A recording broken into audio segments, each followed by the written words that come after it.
What is up, you heathens and demons, you sinners and saints, you beautiful, blasphemous bastards? Welcome back to The Rage. I'm the Raging Atheist. John is here already. I was going to try to get CJ in the room right before we started, but I was eating dinner. It took me like 10 minutes longer to cook dinner than I thought it would. Cut it a little too close. So I am going to be turning off my camera and doing my whole smoky thing that I usually do after I eat dinner. I feel really great. I saw in the side chat that quite a few of you were asking about how I'm feeling and commenting that I'm looking good, and I'm glad to see me back on camera. And I feel a lot better. I've felt better day by day ever since I went to the hospital. So it's getting a lot better. I go back to work on the 29th. I feel good. Excuse me, I'm full and I'm like gassy right now. Wanting to burp. But we're gonna have fun. I'm gonna send CJ the link first, and we'll see if he comes in. If he doesn't, then we'll go ahead and throw the link in the side chat and open it up for anybody to come in. But John is here. What's up, John? What did you think about the conversation you just saw? Free reign. I'm going to be AFK for just a moment. Shortly into it, I went to the kitchen and got my my oven mitts. And then, Nicholas was certainly interesting. He's certainly not as an acerbic Christian like some of the ones we've talked about lately, like the Smokies and the Jills of the world. But he did get a little froggy in a couple instances and insulted knock here and there. But just the way he talks, it's hard to catch that he was actually being insulting, I don't know what he would look like if he was really angry, because he just seems so mellow all the time. I'm not sure if that's just his normal state or if he does a lot of drugs. But yeah, it was a good conversation. Most of what he said was nonsense, but he's certainly can communicate himself, and he certainly was reasonable to talk to. I was a little taken aback when I put in the chat, I said, no, I'm not asking that question, please. And then he asked him the question about what Mr. Batman had said, and the first words out of his mouth were, well, no, I don't condone that, and here's why. But then he kept talking about it, and he backpedaled off of it. And then, essentially, by the time he got done talking about it, it was, well, no, I don't condone what Mr. Batman said, because what I would say would be a lot worse. It's what I took from it, so. But it's somebody that Knox going to talk to again and again, and, he'll be able to take him to task on that a little deeper next time he talks to him. But people like... people like Nicholas almost kind of, for lack of a better term, I'm not scared of the man, but they scare me like a little more even than like the Darth Dawkins of the world or the Smokies of the world, which are two peas in the same pod. That, there's a lot of Christians out there that would look at crazy, insulting, just mean-spirited people like them and say, no, that's not Christianity. I don't, to hell with them, But then you have somebody like Nicholas, and I can't think off the top of my head of some other ones, but there's some other ones in the community that are so reasonable when they talk to you and come off so likable that's almost even more dangerous, because then when they spew nonsense, there's people out there with, more pliable minds that might be drawn into that because they do sound so reasonable. I did send the link to CJ. We'll be throwing it in the side chat in just a moment. I'm not going to wait too long. I do want to give CJ a chance to come here first, because I did. He did comment on my Facebook post, and I told him to come in tonight and talk about the no true Scotsman fallacy. And I saw that he was in the side chat kind of arguing about the no true Scotsman fallacy. Do you think that Nicholas made his case that they don't use the no true Scotsman fallacy when they point the finger and say you're not a Christian. No, not even close. I don't even think he tried. I mean, no.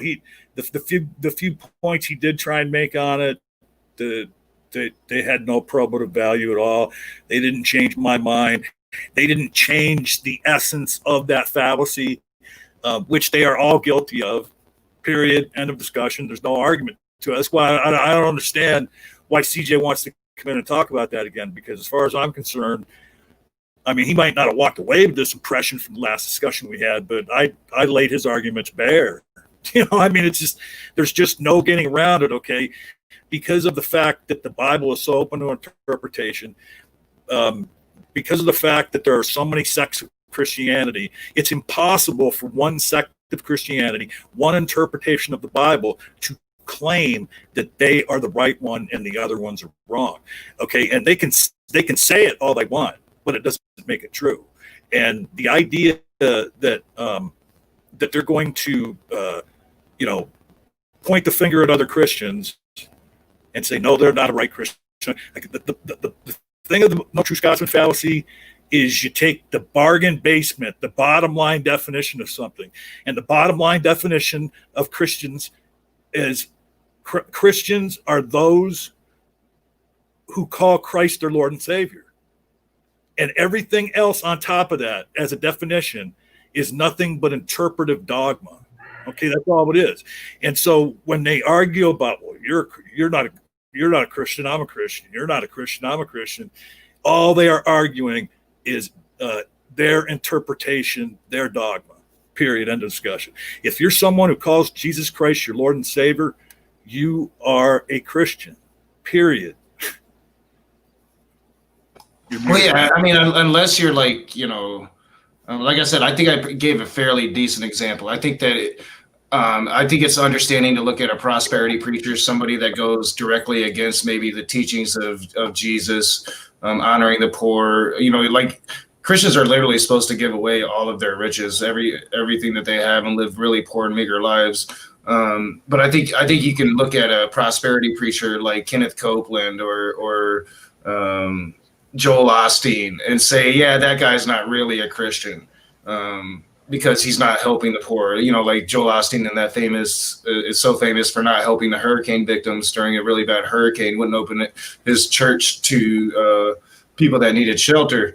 But I think that those situations are extreme. So, and then, once you have Christians pointing the finger at other Christians, that's literally what the true Scotsman fallacy is.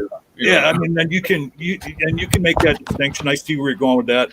But then remember, they also say people like you and I that are now atheists, well, we were never Christians to begin with. Well, I promise you, when I was a Christian, I was a Christian. Okay. Hello, come in. You're there, dude. So when I was a Christian, I was a Christian. I mean, I was into it, especially when I was a kid and a teenager, man. And there was time when my family wasn't going to church and I was getting picked up by people from the church. And I'd go over there and I was saying all the prayers and I was getting up and witnessing to people. And, and I even got baptized more than once because like the preacher had given a sermon one day and he talked about how, if you felt like you backslid and, you can reaffirm your belief in Jesus, and so I got baptized again because I felt like I had backslid. So, and I had these epiphanous feelings at times that I attributed to my belief in Christ, and that's what everybody's doing. Okay, they say that Christ is in their lives, Christ is in their heart. S.J. Thomason always says she had a personal experience with Jesus, and that's why she's a believer. And really, what it is that you have an epiphany, and something that you would never even think of before, and it's just like this great idea or this great feeling or whatever. And instead of realizing it's something that you felt, they attribute it to this unseen being. And it looks like Maynard's dick. What's up, Maynard's dick? It looks like the love affair between Smokey Saint and Brett Keane are over. Oh, how did that happen? He's having a live stream to where I guess he's gonna be talking about it. That could be interesting. It's because Brett Keane talked shit to Smokey in his live chat the other day. Oh, God. It lasted as long as I thought it would.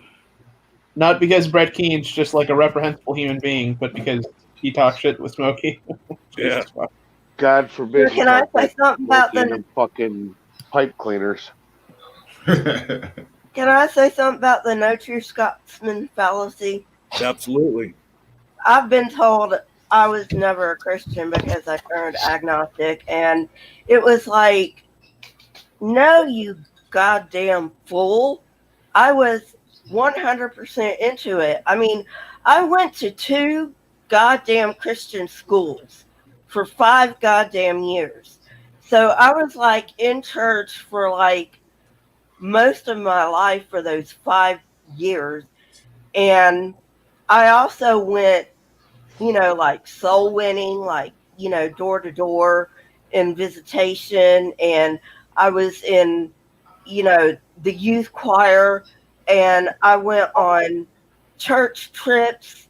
I mean, are you really going to go there and fucking say that I wasn't a fucking Christian when I have all these fucking acts that I can show you that I did while I was a Christian? Are you really gonna fucking go there? I hope when you had this discussion with that Christian, you weren't saying it just like that. Well, they will go there because they go there with me whenever I say transsexual. So, Well, they are pretty petty. If I can I just give a minute of my growing up real quick? Fortunately, once my mom and dad deceived me with Santa Claus, I bit on to the fucking I ain't believing shit until I see it. So I was that little bastard in fucking Sunday school when they're trying to teach shit. I'm like, well, what did they wipe their ass with? Where did they shit? I don't care about all this other stuff. What were they doing? I was the problem child, and I just never been into it. I gave it a couple of good weeks. So if they want to call me like the not true Scotsman or not true Christian, I'm cool with that. I mean, I grew up in the church for 18 years, but I can't ever say I tried to believe it, but for 2 fucking weeks. Yeah, I mean, like, I know that there was a period in my life where I really did believe it. It's just really hard for me to remember it. And I remember like always questioning it. I remember always questioning it. Like, I never had a moment to where like I didn't doubt it. Certain elements of the story because I grew up Baptist, so I grew up in a very young earth environment.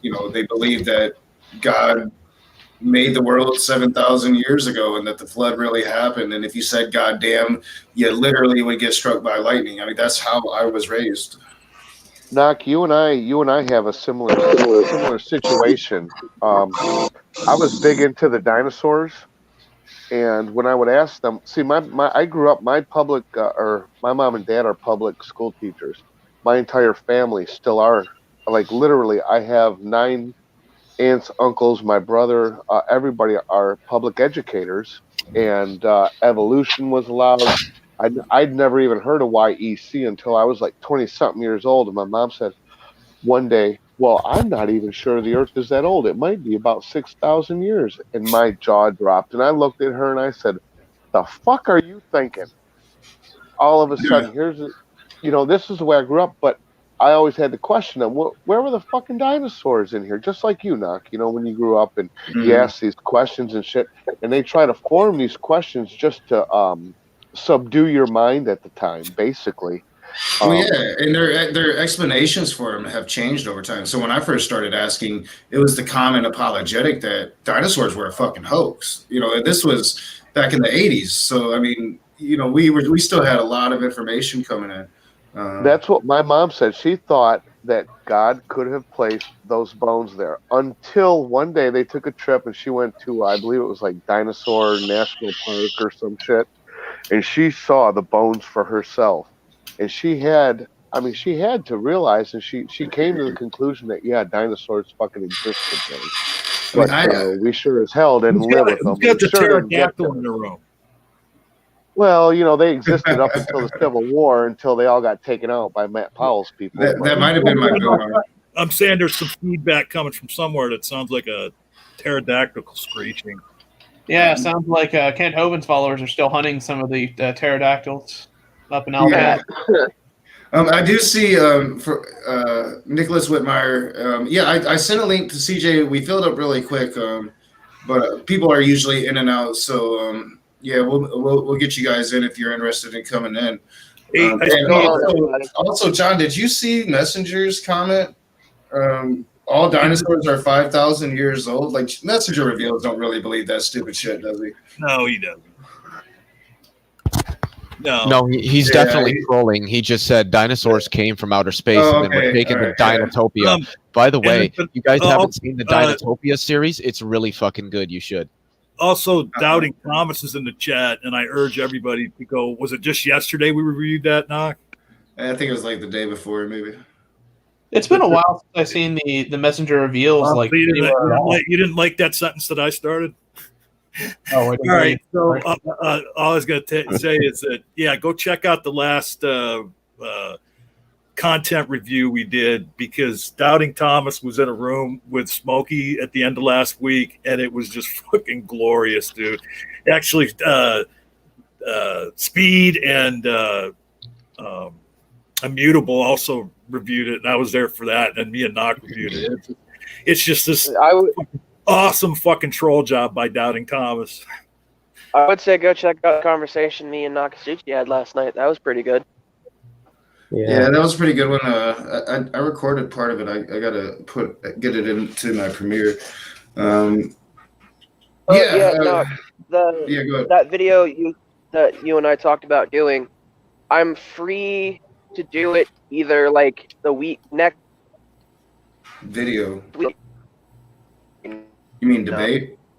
The one where I talk about my life and shit. No, the one that I talk about my life and shit. The one we were gonna record.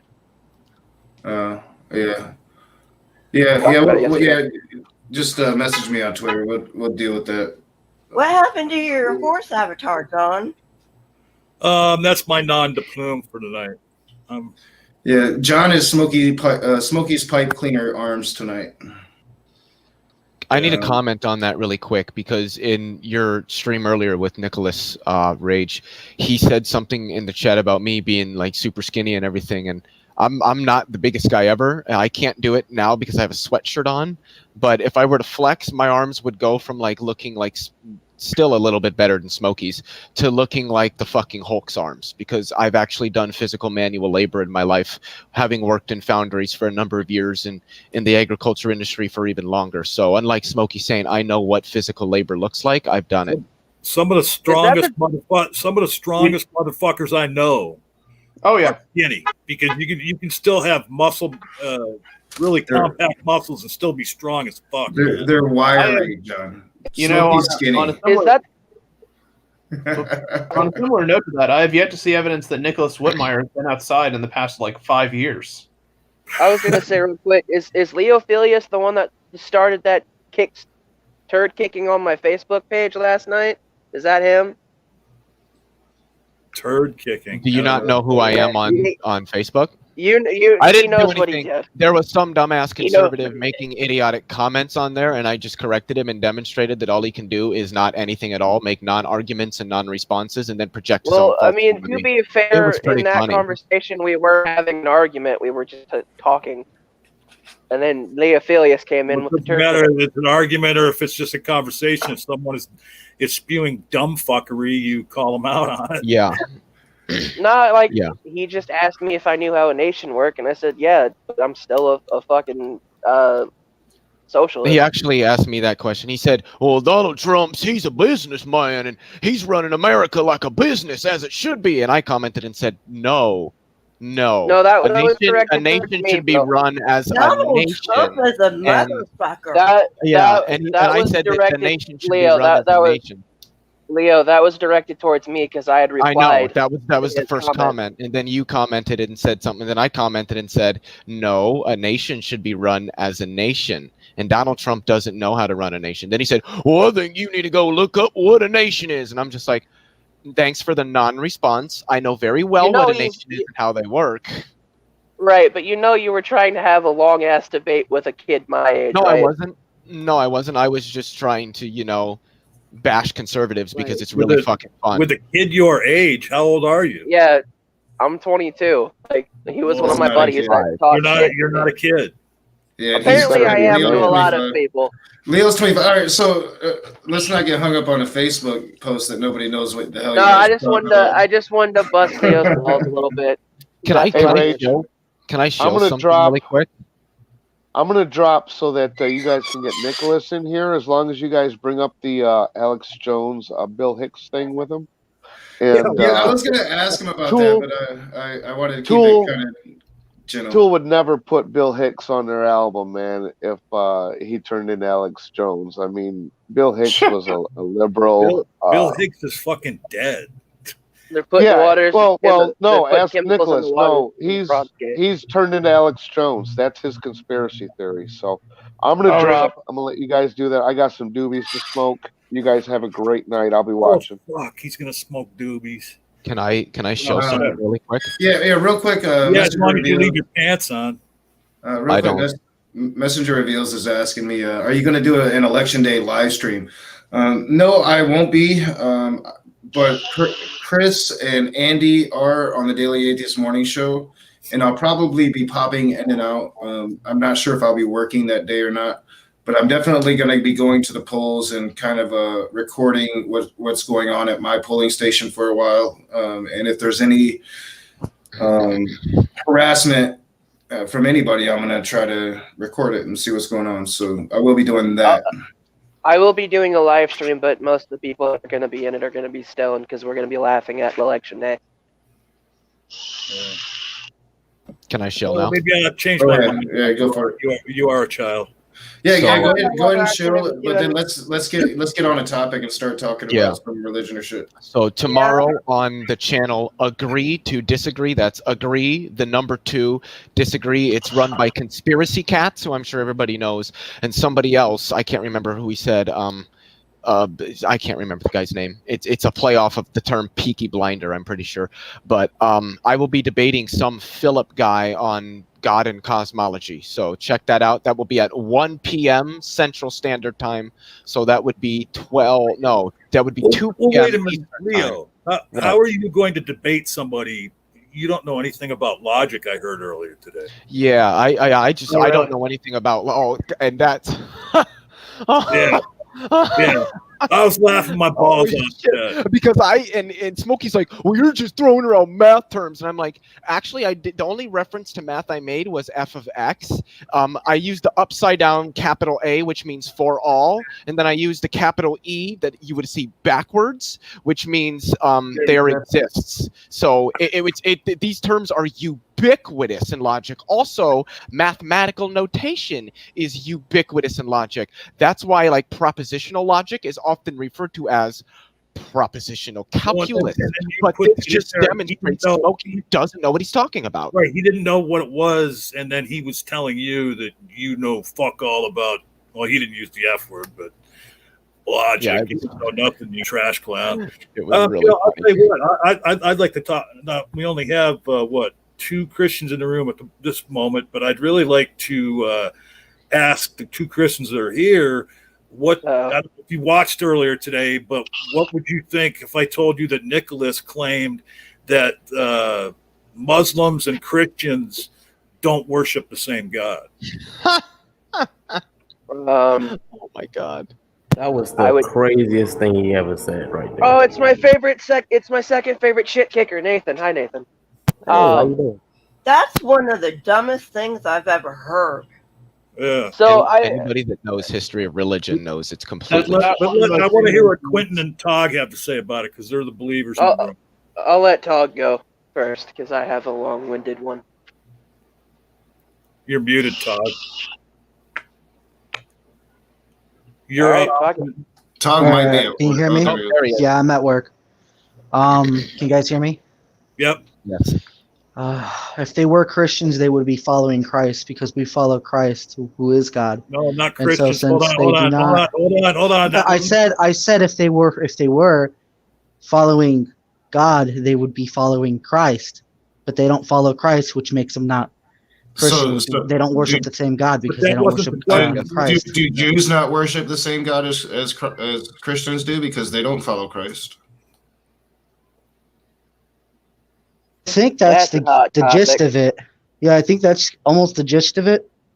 So did Christians make up a brand new God when they created Christianity? I am confused. I'm not laughing at you talk.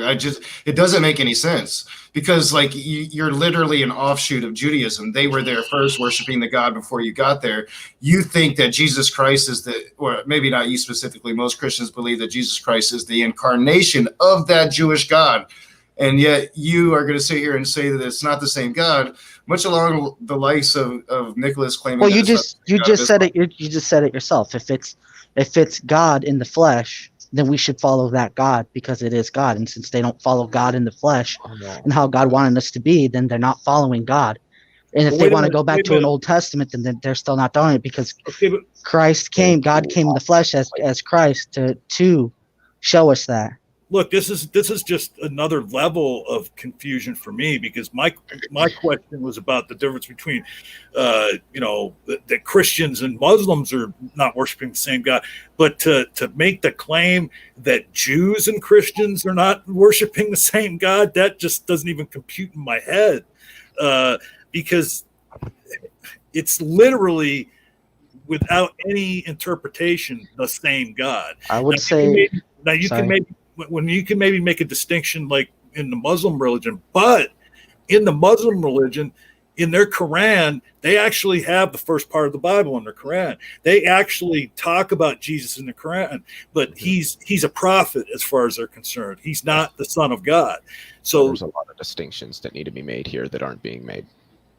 Well, this one guy, are you aware that the Trinity and Muslims, hold on. Jews, Christians, and Muslims absolutely worship the same God. That's my claim.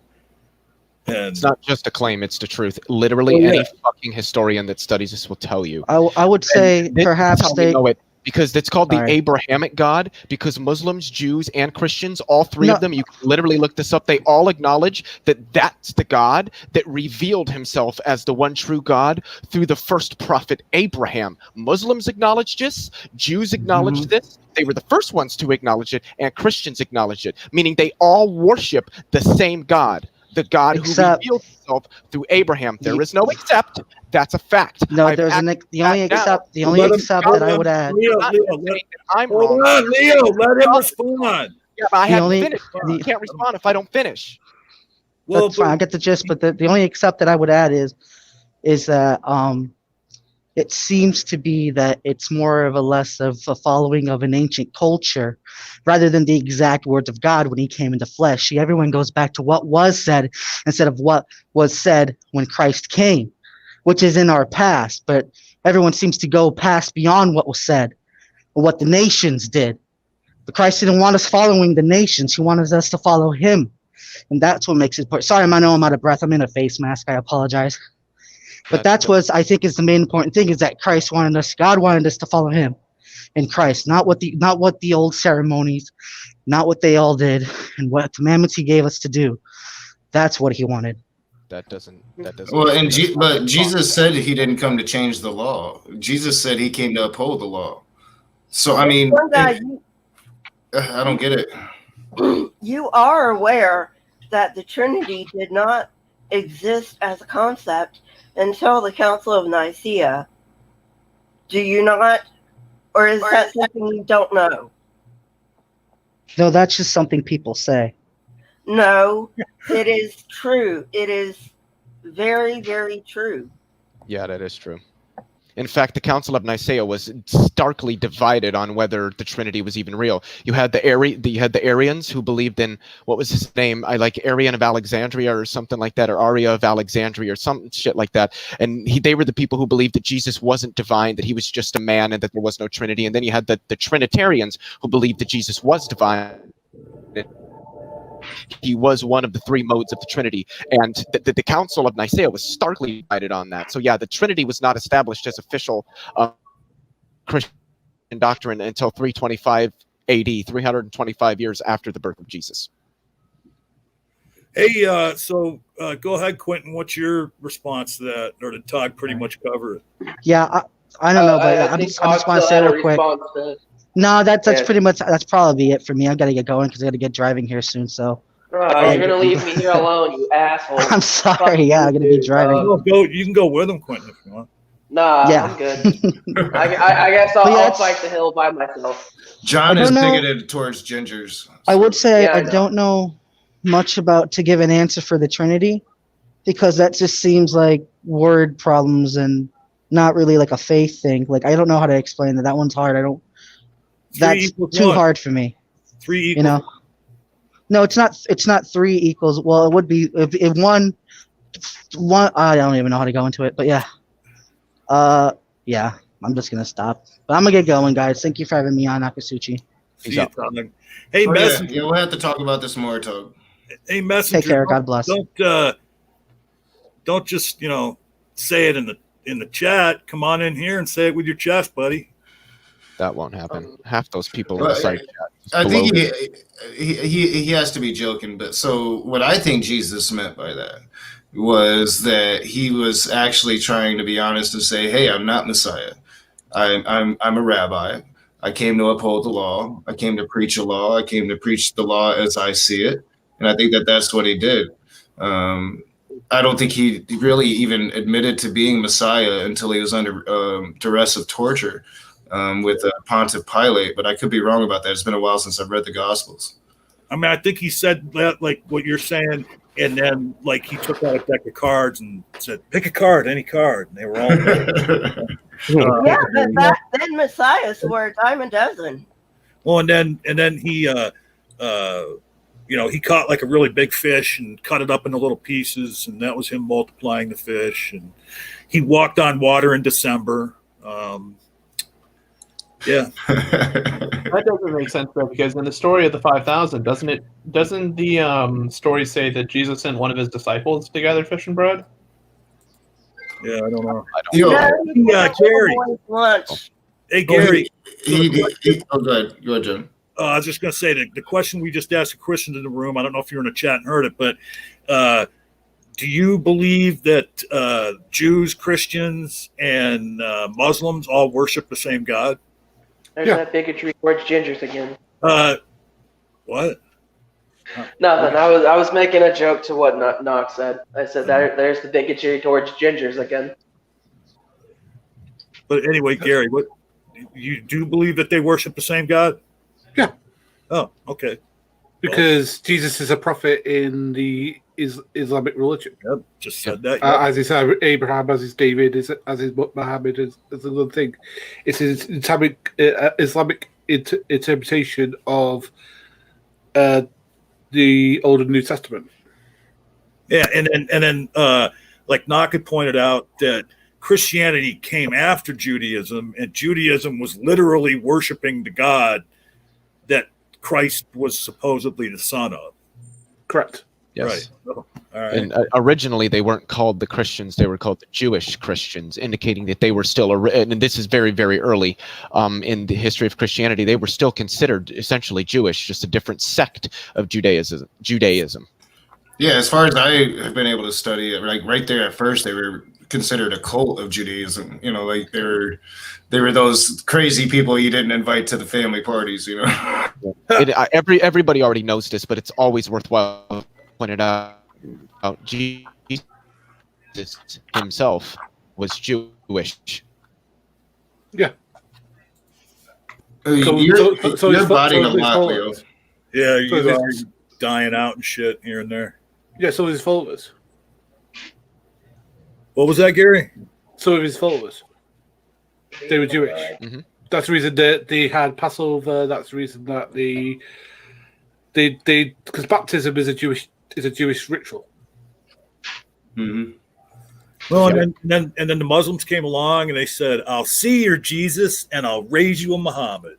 Yeah, and I don't understand why Christians get offended by that, and it's because they've been programmed to hate Islam. But if you look at it, and thankfully Christianity has had several reformations, but they believe in pretty much the same tenets. It's that old that old Jewish law from the Hebrew Bible that it lines up pretty similar to what your more extremist NIFB types want to send us into. So, I mean, it's like, I don't understand why they run away from the fact that it's the same God, only because the religion hasn't had that reformation. It's been stuck in the 800s for a very long time. Well, I mean, not all Christians, but most, yeah. Well, Gary, I don't think baptism started with the Jews, actually. I think it's much more ancient.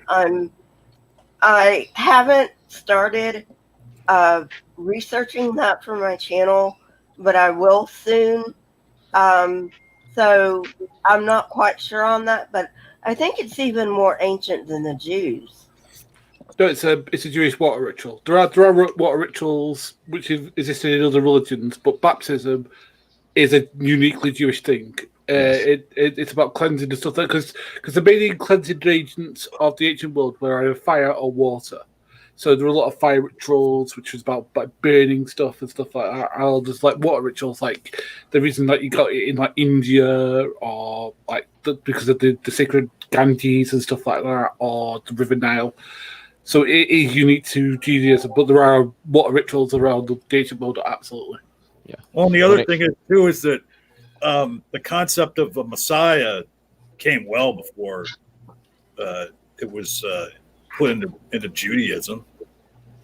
No, I did want to say really quick that baptism did originate with Judaism, but just obviously originally it wasn't called baptism. I think it was like to Tevilah, or so I don't know Hebrew, so I'm gonna butcher it. I think it's like Tevilah or some weird word like that. But yes, it did originate with Judaism.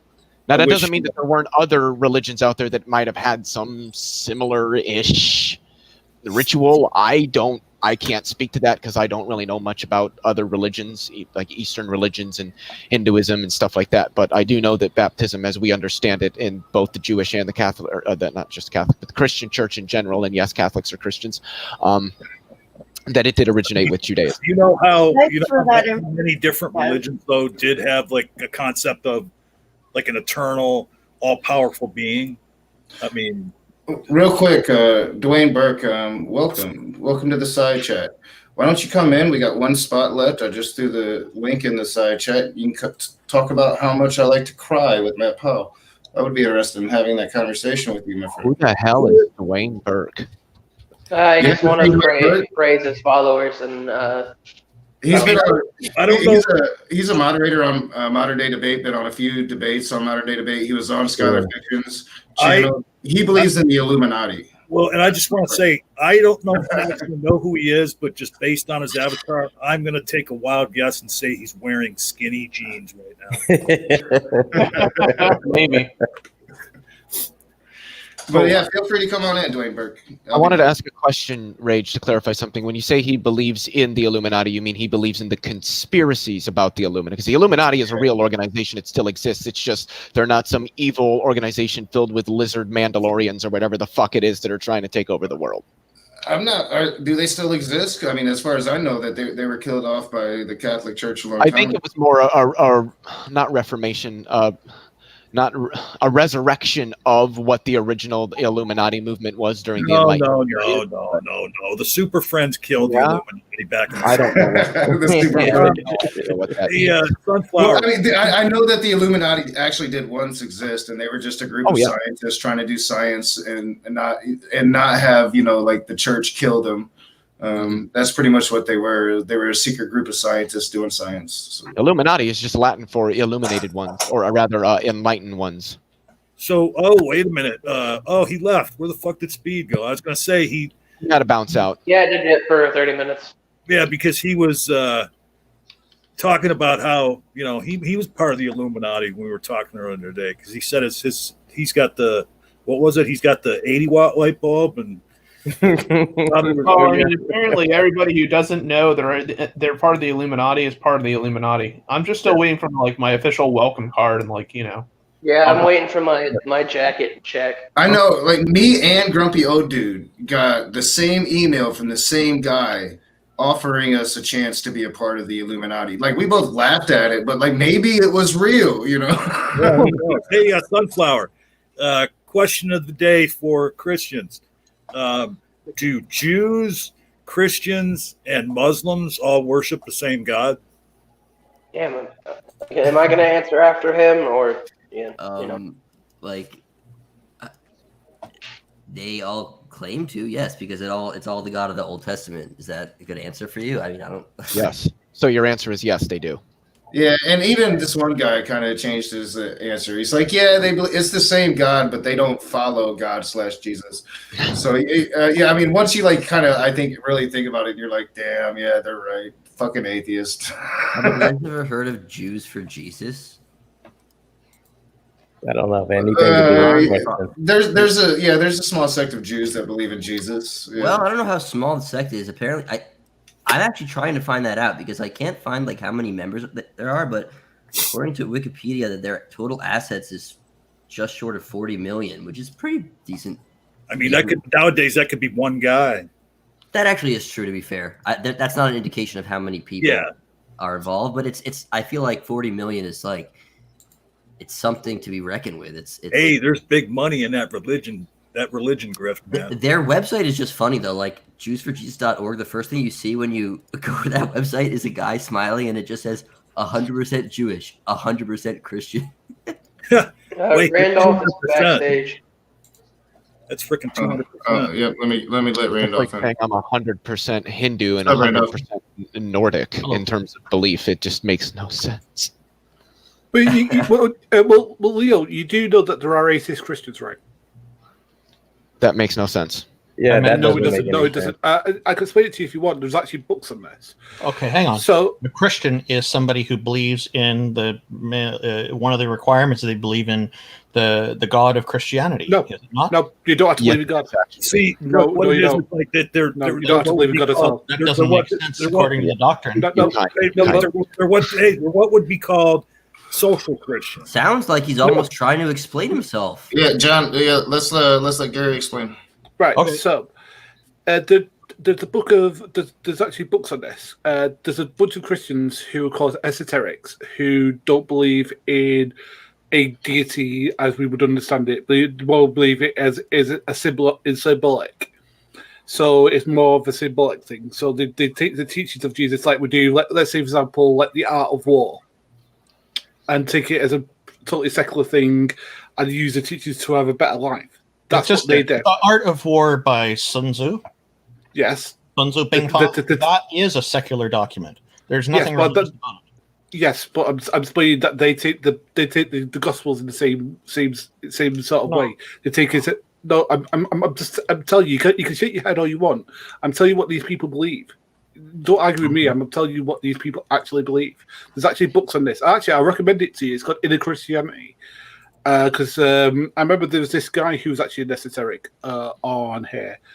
I mean, even if we won't go further back to the original origins of Christianity, I think Marcionites were atheist Christians. That they didn't necessarily believe in the spiritual side, but they believed in what Christ was teaching and try to be good in that way. So again, this is not a unique or new thing.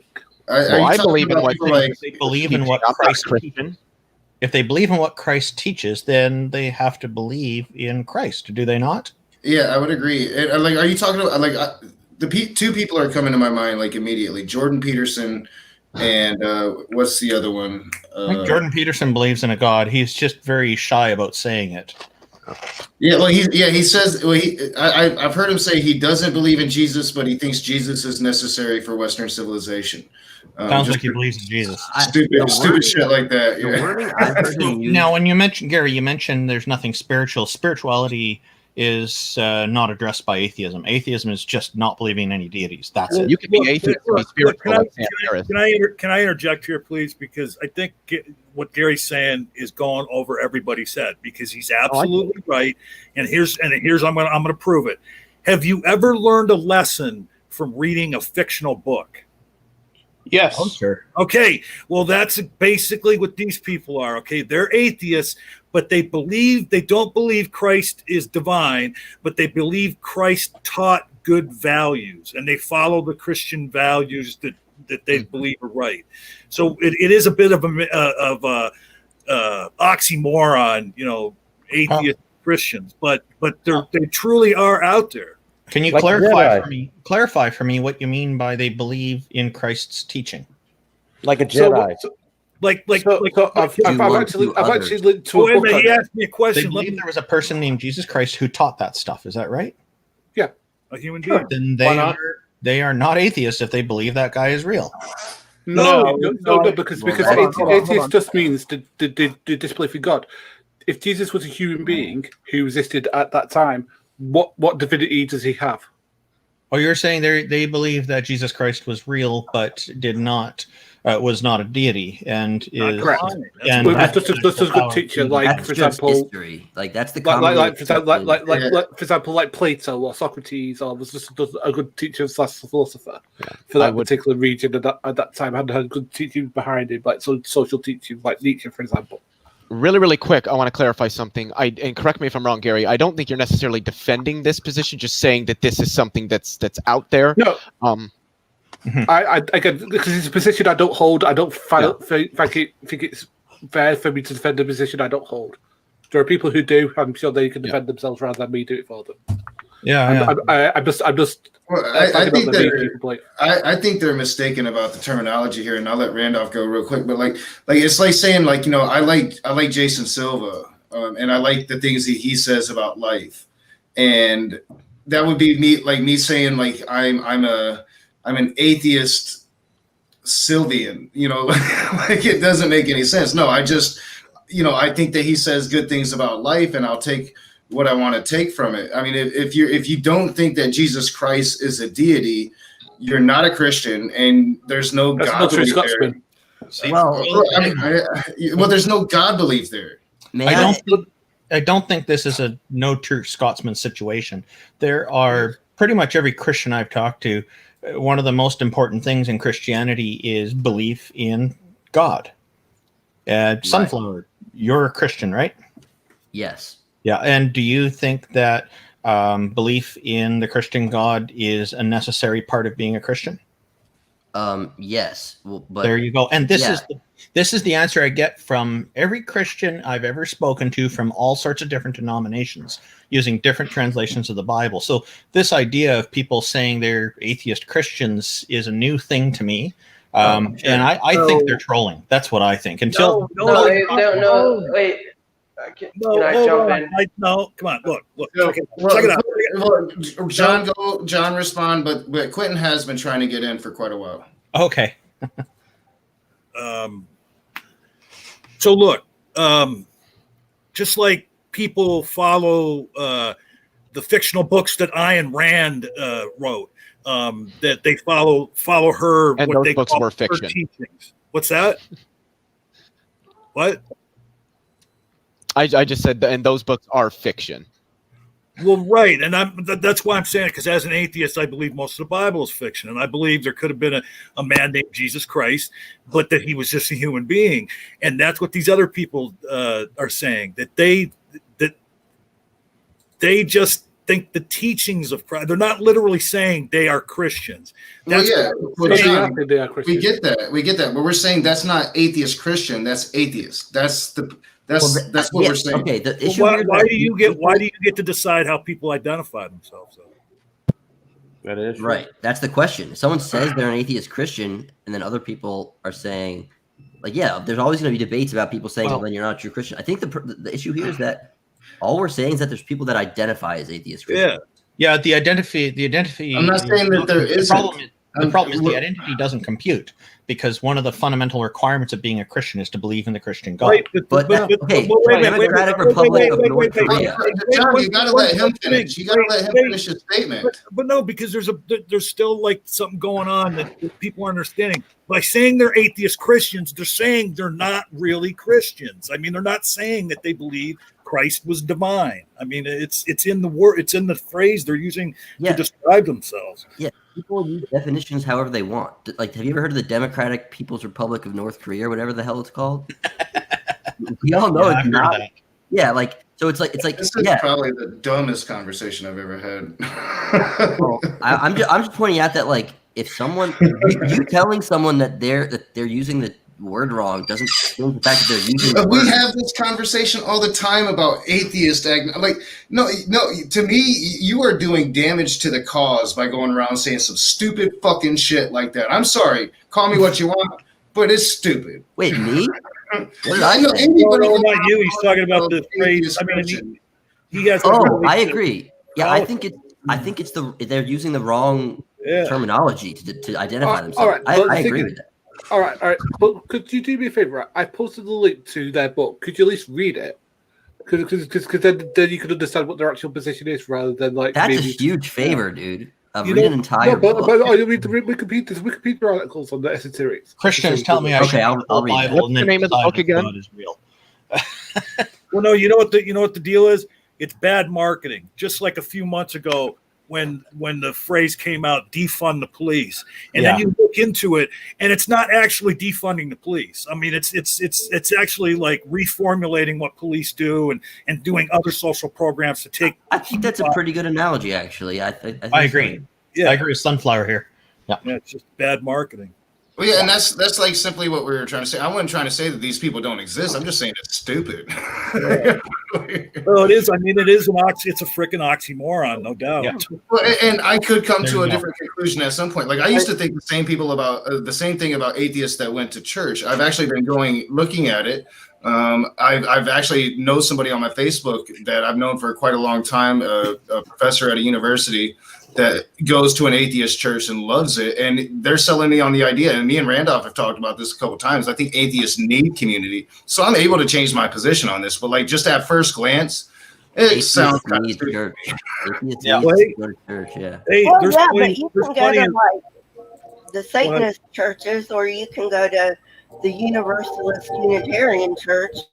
There are atheist churches out there. In my experience, though, too, there are plenty of atheists that still go to Christian churches and Islam. So, because in my experience, every religious institution will welcome an atheist in. They want to convert, and there are also atheists who will go because they've got a spouse who will be mad at them if they don't go, or there'll be problems in their family. So sometimes it's a coerced decision. I mean, there's also preachers that are still preaching that are atheists. Yeah, we've got one in Canada, in Ontario, who's quite well known for it. Her name is Greta. I'm trying to remember her last name. And the Catholic Church tried to remove her. And the courts decided that they can't do that because it'd be a violation of her charter rights here. And the courts were correct on that. So if somebody has a tiger or a raptor in their room that...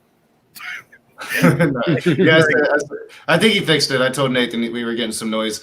Someone keeps trying to come in. We are full now, but that I'll leave. Oh, you don't have to, Nathan, by any means. Nathan, do you have a question for me? You said in the chat you had a question for me. The conversation is just getting hot. You know. I have a question. It's about Nicholas, which he didn't answer. It was about Nicholas being a Torah-keeping Christian and his views on his fellow Christians not keeping the Torah as well, too. And I think he didn't answer that question at all. He dodged it in a way. I mean, to be honest, like, are there any Christians like that actually perfectly adhere to the 613 laws? I've actually never read the Torah, so. And that I guess that was the point right there. Like, who is a true Christian? No, that wasn't for you. And that is something that I do want to get into with Nicholas more, is what he means by Torah following. What does that? What laws does he follow? Like he mentioned the Sabbath. Yeah, I'm interested in it, but probably doesn't eat pork. Probably. Yeah. But like, do the modern wearing fibers? Christians don't generally follow the Torah, though, right? Well, these aren't also in the Old Testament of the Bible. Yeah, the Torah is just what, the first 4 or 5 chapters of the Bible? Mm-hmm. It's just I have a question for Sunflower. Go right ahead. You're a Christian, right? That's right.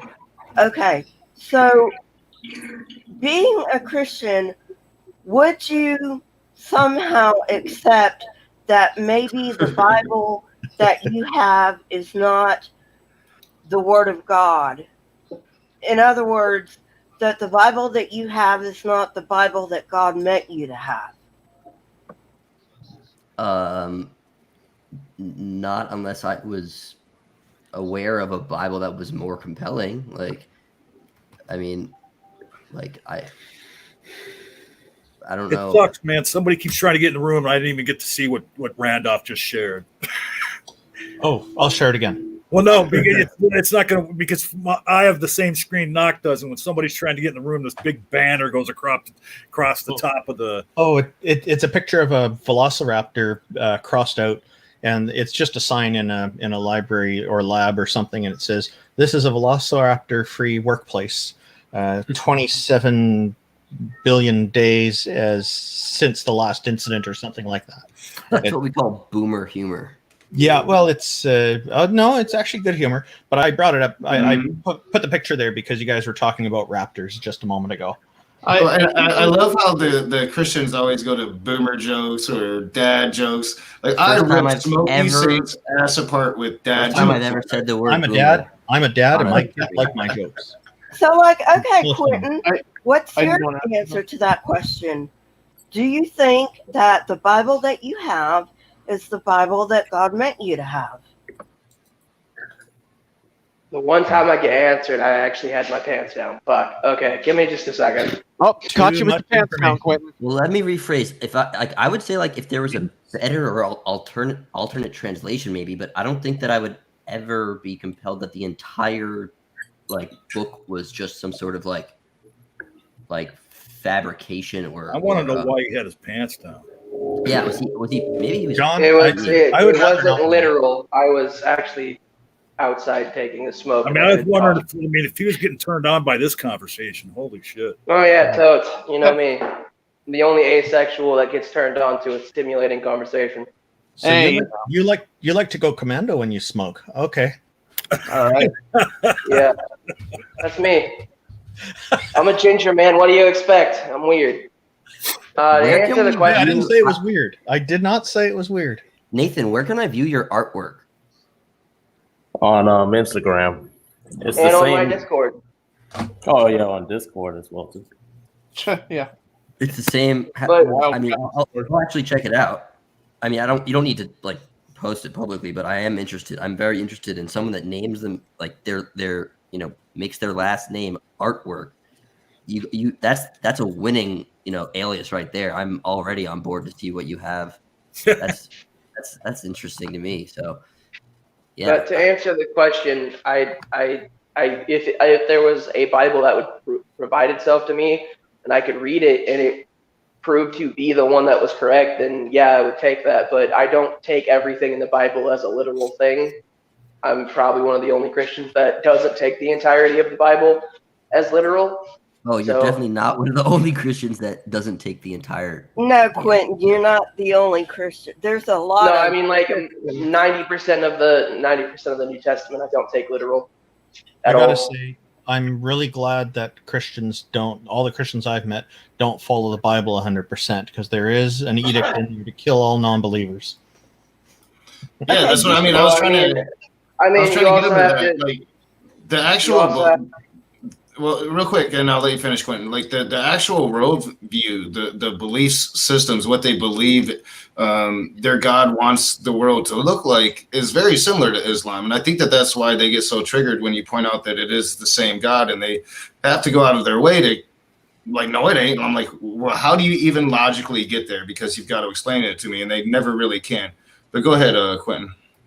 Also, if I followed the Bible to the T, I'd have to kill myself because I'm a pansexual, asexual, non-binary person. So, there you go. Take that with what you want. Wait. Not to get off the topic, but how can you be both pansexual and asexual? I'm pan in the way that I'm attracted to all genders. I'm ace in the way that I don't look to fuck everything that moves. Well, no. If you're asexual, you wouldn't be attracted to anybody. That's not true. Asexuality, just like most sexual preferences, is a spectrum, which people don't seem to know. So that is not true, actually. Well, how would you define? Now I'm curious. How do you define asexuality, Quentin? Bi-curious. There's no. You could get away with that by saying pansexual is more bi-curious, but no, asexuality. There's three types that I know of, but I'm sure there's more. There's asexual, where there's sex repulsed, which means anything sexual or anything to do with anything sexual is completely disgusting to them. There's asexual in the sense that you will have sex if the circumstances are met that you need, such as being in love with somebody or kind of tying into demisexual. And then there's just asexual, where they just don't give a fuck about anything and they won't have sex. So why would those all I'm be? asexual. We don't need one word for all those. We can make it anti-sexual, normal, asexual is just the broad. asexual. Asexual is just the broad brush of many different forms of it, just like Broad agender. brushes suck. We got to learn how to start using calligraphy and spectrums are good to have. Why not say celibate? Well, no, okay. If broad brush, Because I'm not celibate, because Celibate- asexuality and celibacy is two different things. Yeah. Asexuality means somebody who doesn't experience or experiences very, very little sexual attraction. That doesn't mean you can't be romantically or aesthetically or sensually or physically attracted to somebody, or hell, even probably like what is the one platonically attracted to somebody. It simply means you don't have a desire to engage in sex with them. It refers to me and Leo Filius are dating, and I've only fucked him twice. You know? Yeah, we're gonna be topping the shit out of Nephilim free because we're all three in a relationship later tonight. If you're asexual, does that mean you're not attracted to your hand either? No, I don't masturbate, if that's what you're asking. Well, think about this, though. We just got done with the conversation about how, atheist Christian is bad advertising. I'd say an asexual, pansexual. I'm sorry, but that's also thinking the same thing too. If Well, there's a that's better way because to. you guys don't. Okay, but what you're not getting is, again, like I said before, asexuality is a spectrum. Right, Just but it like doesn't include pansexual. No, it doesn't. So here, I would definitely. I'm not saying it does.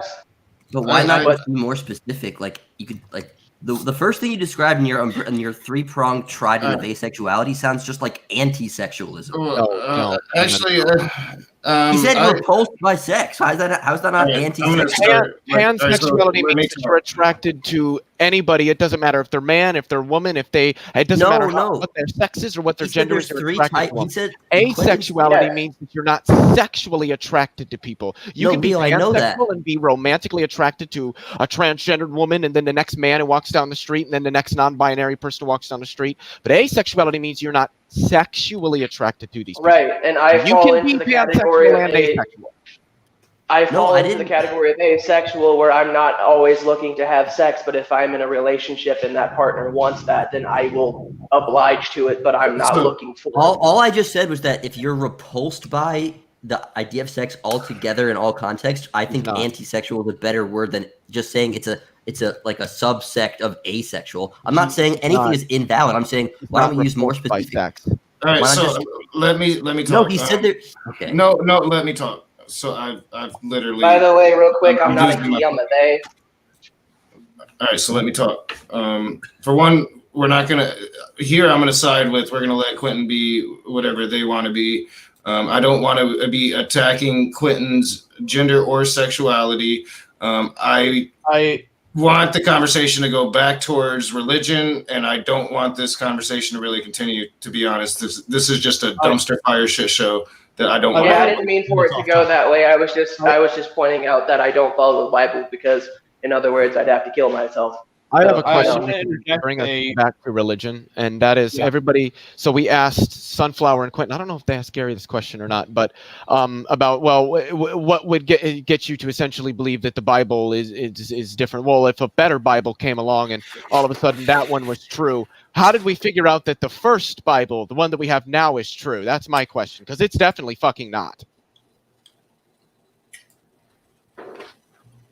So do you want me to answer that question? You really poisoned that well, man.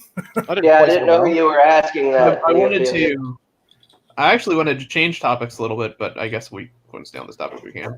Well, I mean, Gary wanted to respond to him. It sounds like Quentin wants to, so let him respond to what he said. Yeah. Okay. And hold it, Immutable, and we'll go there. Okay. Again, unless we have the original writings, which we don't, The best ones we have at the moment is the Desalelen. That's the best one we have at the moment. That is as close to the originals, if that's what you mean. And if there's a better one that's produced after that, then I'll go to that. So, is that answering your question, or do you mean like? Is that answering your question, or what do you mean exactly? Well, the question that Lisa originally asked, I would say that yes, that is an answer to her question, because that was the one like, what would convince you that the Bible that we have is not true? And then Sunflower and Quentin both said if essentially a better Bible came along, and then we found out that one was true. And then I wanted to ask, how did we figure out that the first Bible was true when it talks about magic and pretty much like fairies and stuff like that, and spells and incantations and potions and necromancy and everything like that? To be fair, Leo, Gary kind of summed up my point, but said it in a more smart way because I'm a retard. So, well, that makes two of us. Don't put yourself down, pal. Well, so what's your response to that, Sunflower? Is Leo's question. Well, my response to that would be, when you say how did we determine the current iteration, the most common current iteration of the Bible is true, I guess the word "we" there is interesting, because clearly you haven't. You're skeptical of it. You don't. He was using the royal "we." He was using the royal "we," Sunshine. As in, like, who is he referring to? We, as in Christians. They think the Bible is true. How did they determine that? I guess the historical, the era that even historically is agreed upon that it came from, and other things. But the Bible is not historically accurate at all. Yeah. Well, okay. What I'm saying, what I'm saying is that I guess it's compelling enough that this document arose during the time it was stated to arise, which was a time in which a person named Christ existed, which was a time in which a lot of other events happened. And I guess upon reading the text, I assume most other Christians are compelled to believe it. I hate to ask you this memey question, but New York City exists, right? Yes. Does Spiderman exist? Yeah, got me there, man. Nice. Well, no, there was actually a Spider-Man. That's the argument you're making, though. You're saying because there's historical accuracies within the Bible, that makes its entirety true, and that's a well. I did not make an art. Let's clear out our ears here.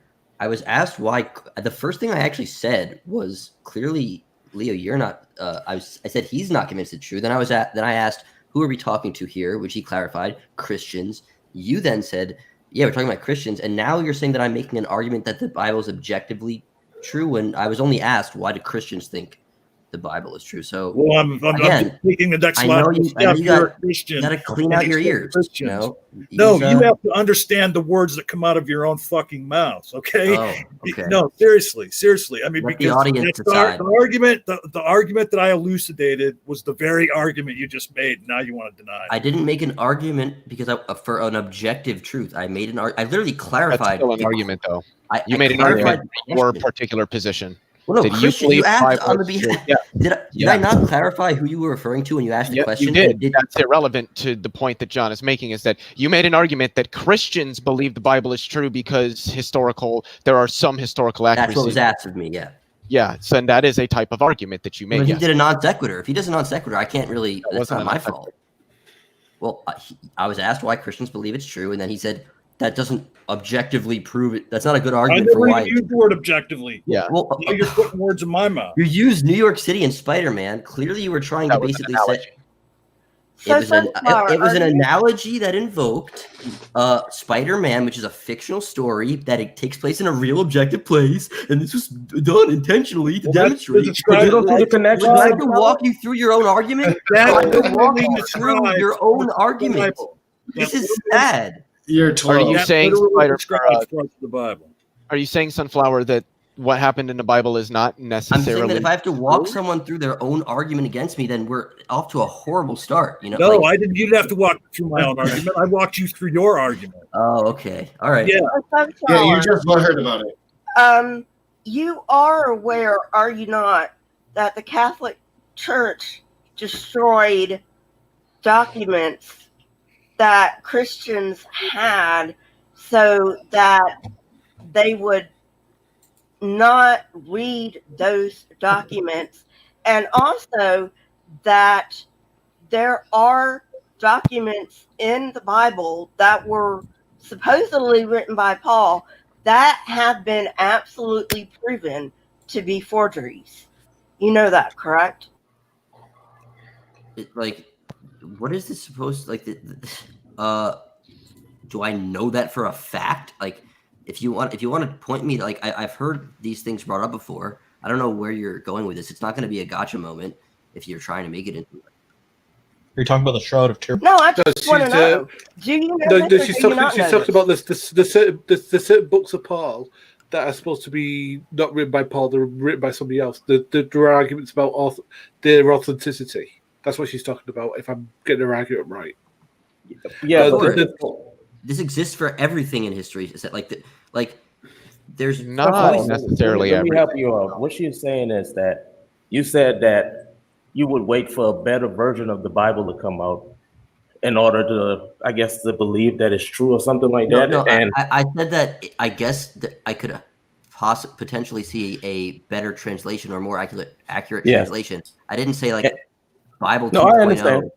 Okay, I understand. yeah. But Leo asks, how did you know the first Bible was good? So Lisa is now and you said that, because of historical reasons and all this other stuff. So now Lisa is asking about forgery in the Bible. So that's why she's asking the question. Like, so tell me, like, how can you still agree that the Bible right now is accurate? Let me try to sum this up really quick. Lisa, are you asking about the historical reliability of the Gospels? Not right now. I'm not asking about the Gospels right now. Well, I mean, sorry. I'm specifically asking about Paul and his writings, and you know, we know that there are forgeries in the Bible. Oh yeah, yeah, definitely. well, Lisa, listen. I mean, that's sure. Like, if you want me to point me to something specific where like you think one forgery is could be so potentially catastrophic that it could like this specific verse or something, like I'd be willing to look into that. But I don't really know how to answer your question with any answer other than like, even if I say yes, that's possible, I can't imagine what the follow-up would be besides like, then you believe in something that could have been faked. It's like, what's the punchline here? No, that's not where I'm going with it. What I'm saying is, okay, you're acknowledging that there could be forgeries in the Bible. Okay, so all I'm trying to point out is that the Bible that we have today may not be the Bible that your God intended for us to have, because there have been so many changes.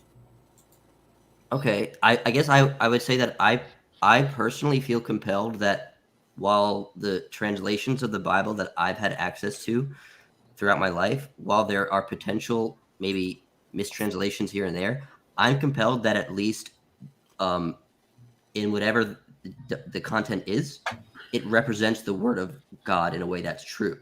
So, like, I'm compelled personally that the text and the inner messages and content are aligned with God's words. Now, if you were to point out like, oh, such and such page, was forged and like, again, if there's some sort of like credible argument that like would turn Christianity on its head because of a potentially like forged verse, then I'd be interested in looking into it. But I don't really, again, I don't just asking me to acknowledge the possibility of that on its own. It's sort of like I'm compelled by it. So, I want to ask you about that word compelled, because that kind of goes back to Leo's question.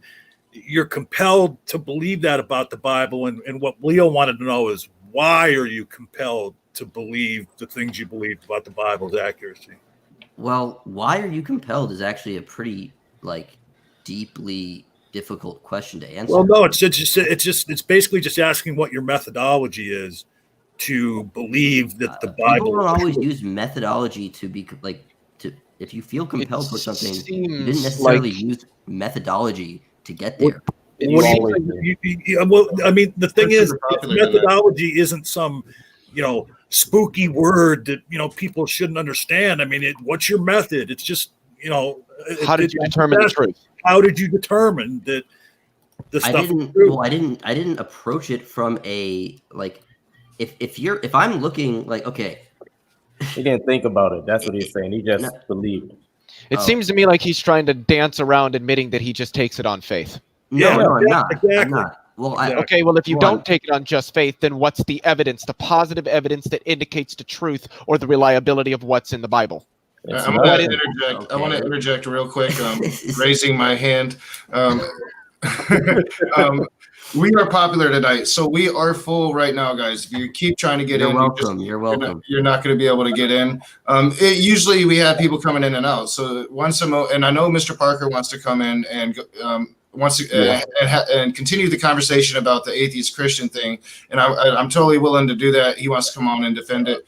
But we will once that opens up. And I know Immutable has another topic. So let's finish this up. Didn't mean to interject, but just kind of wanted to point that out. And now I have to interject. Did you serious Sunflower say you're welcome when he said hey, you got your ears cleaned. You cleaned out your ears. Thank you. I appreciate it. My ears have been cleaned the whole night. It's just that you're a dumb fuck. You don't understand your own dumb fuckery. This stream is right on the money for any of Nox streams as far as how many people are watching. It has nothing to do with you, Sunflower, I guarantee you. But we have somebody keep trying to. You see it, John. So I'm just saying, you're not going to get in until somebody gets out. So it was pretty tongue in cheek, John. Then, I have 12 subscribers on. My viewership is next to 0. It was a joke actually, but yeah, I mean. Well, I was joking too when I answered back to you. I don't think so. That's the sad part. Are you a sunflower or are you a snowflower? I'm a snowflake. Are we done? Did you get an answer to your satisfaction, Leo? Can we move on to Mutable's topic? Yeah, because I'm assuming Sunflower doesn't actually have evidence. Real quick. He doesn't have it. Real quick. Well, I believe it is because it says it is. Yeah. Real quick, pray. God damn it. So it's Immutable topic. I can't follow it for very long. I won't take any hard feelings if you ask me to leave. Because I probably won't be able to keep up. And I think actually me and Randolph might have hit this point once or twice before, but regarding what's called generally categorized as the modal ontological argument. Oh, Jesus. It's a good argument that should be used by theists to try and demonstrate the existence of a god. Why or not? In the private text chat, we were just talking about Anselm's ontological argument. Is that just a different name for the same thing, or are you talking about a different argument? Anselm historically developed the ontological argument, the modal ontological argument, but it's been revised several times due to various issues it suffers from. Due to the need to move goalposts, I expect. Can one of you thumbnail that argument for everybody that might not have heard of it? Yeah, I can. The one from Alvin Plantica goes as follows. Premise 1, if God exists, he must be necessarily existent. Premise 2, either God exists necessarily or he doesn't. Premise 3, if God doesn't have necessary existence, then he necessarily doesn't exist. Therefore, 4, either God has necessary existence or he necessarily doesn't. 5, if God necessarily doesn't have necessary existence, then God necessarily doesn't exist. Therefore, 6, either God has necessary existence or he necessarily doesn't exist. 7, it is not the case that God necessarily doesn't exist. Therefore, God has necessary existence. 9, if God has necessary existence, then God exists. The final conclusion, God exists. Holy shit, that's necessary for all those necessary. Like a damn tongue twister. It's pretty much saying if God even has the possibility of existing, he does. The first premise sounds like it can be summarily discarded. Yeah, Those God nonsense. exists, he must exist necessarily. Because it's conditional. The first premise is conditional, so we can reject that, and the whole thing can be thrown away. So the whole thing's defeated. Yep. And It I sounds also like think it sounds like an argument that Darth Dawkins would make. Well, real quick, the first premise we can just summarily reject it because it's conditional, and therefore we can reject the entire argument.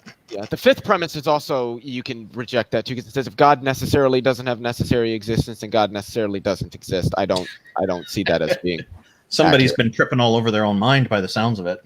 Yeah. Yep. It's really just a massive non sequitur that tries to argue that if it's even possible that God exists, then necessarily God exists. And I know William Lane Craig still uses this argument, but as far as I know, a lot of Christian theists and theologians don't find it particularly too compelling. I think that somebody found some mushrooms growing in a cow patty. Well, that was Alvin Plantinga's version. So everybody says Plantinga, but it's Plantinga. So I think John just nailed it. The cause. I think I just got a headache from that fucking explanation because I still don't understand it. I need to know how many times the word either necessary or necessarily appears this year. 1, 2, I don't 3, care 4, 5, 6, 7, 8, 9. I don't care for Dr. William Lane Craig because he very often laughs very disrespectfully when he's talking about atheists and atheism. He's part of the problem with vilifying atheists, and he overcomplicates things a lot. Yes. I agree. He's also There's woefully terrible at cosmology. And just really quick, and then Immutable can go. I think it was Immutable. Sean Carroll spanked him on that debate stage back in like 2013 or 2014 or whatever. It was so fucking hard. Nice. I'm pretty sure he cooked half of William Lane Craig's ass. Wow.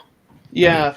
So for those that don't understand, kind of like the Plantinga's version of the ontological argument, there's one by Oppenheimer and Zalta made in 1991, and it essentially goes as premise one: there is in the understanding something for which there is no greater. That's the first premise. Hence, there is in understanding a unique thing for which there is no greater. From the first premise. Premise 3: there is an understanding something which is the thing from which there is no greater. Can you put it up on the screen for us to look at? Yeah. One sec. It seems to be repeating itself quite a bit. That's the one that God is maximally great, and a maximally great being must necessarily have the property of existence, because if it doesn't, then you only have the concept of a maximally great being, and a maximally great being is only truly maximally great if it's not just a concept that actually exists. So therefore, God exists. The problem with the term maximally great is the word great is subjective. Exactly. Find. Hey, Knock, I'm going to go ahead and drop for you, man, because I'm too stupid to follow this conversation.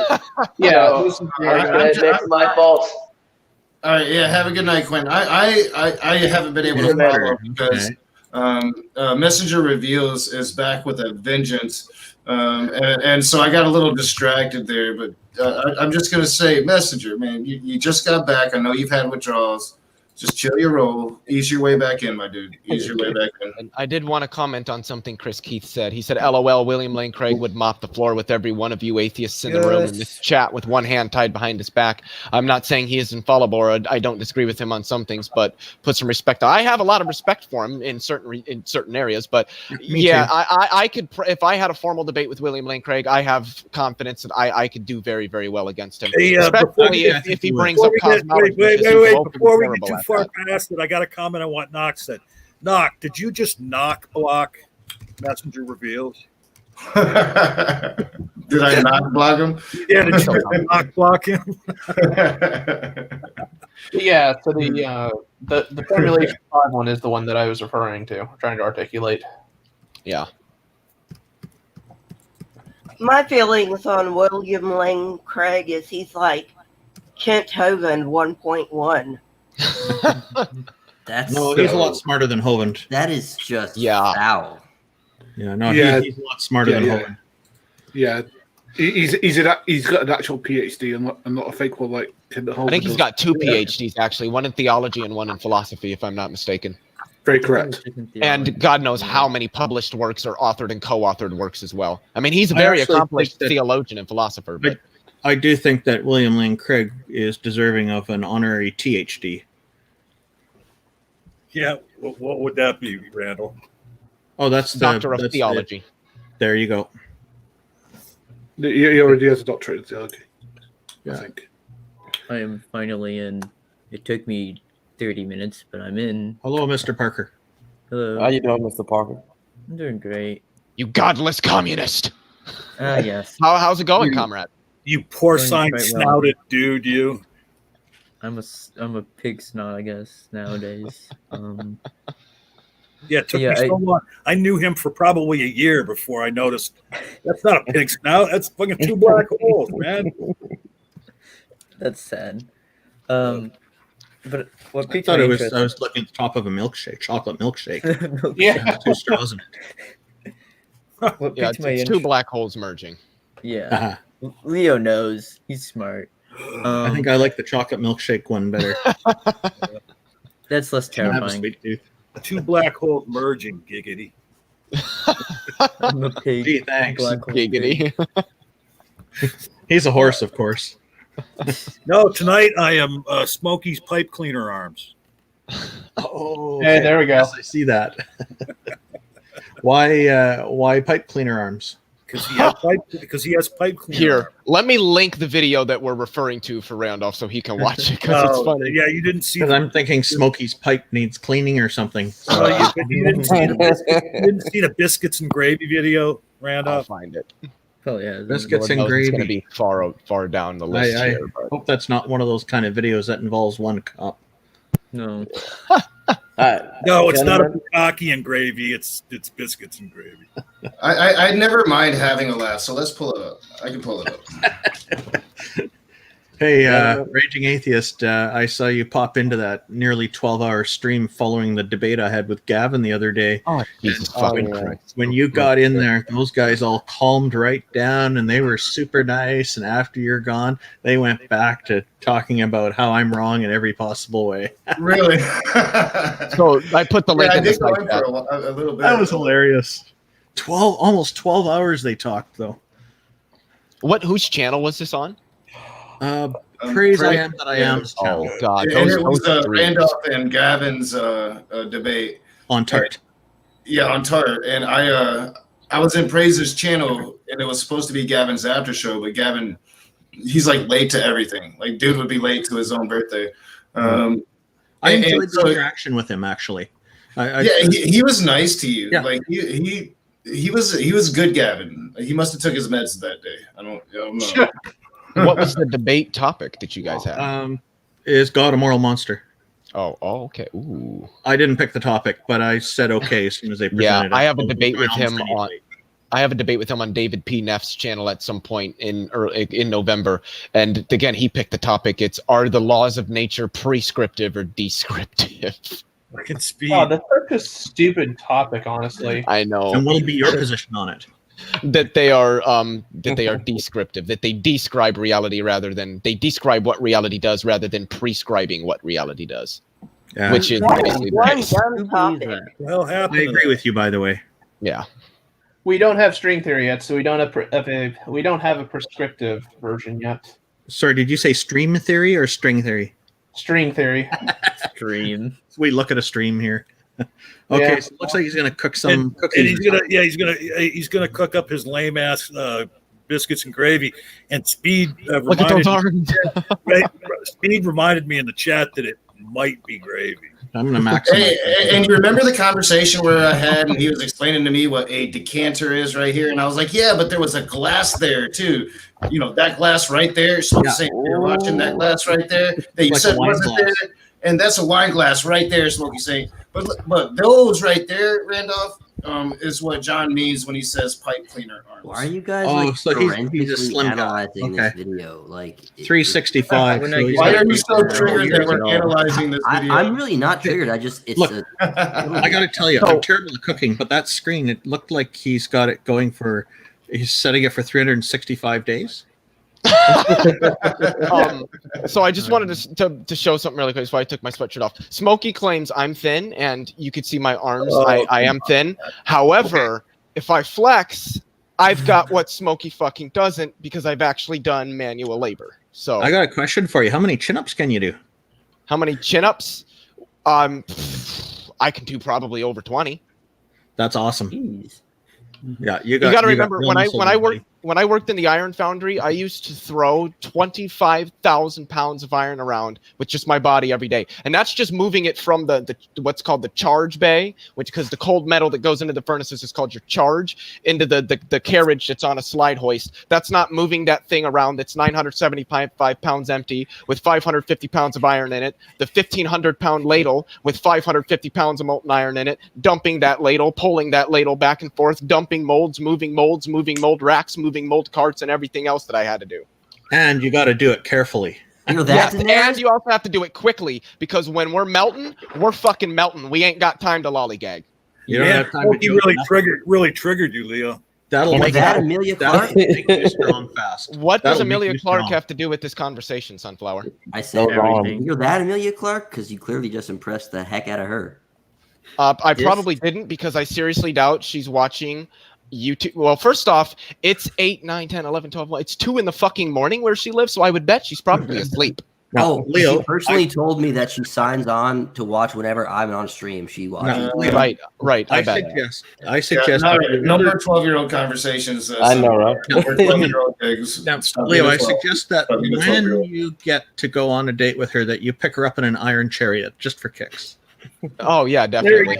Handcrafted. Yeah, it will be forged from the metal I moved.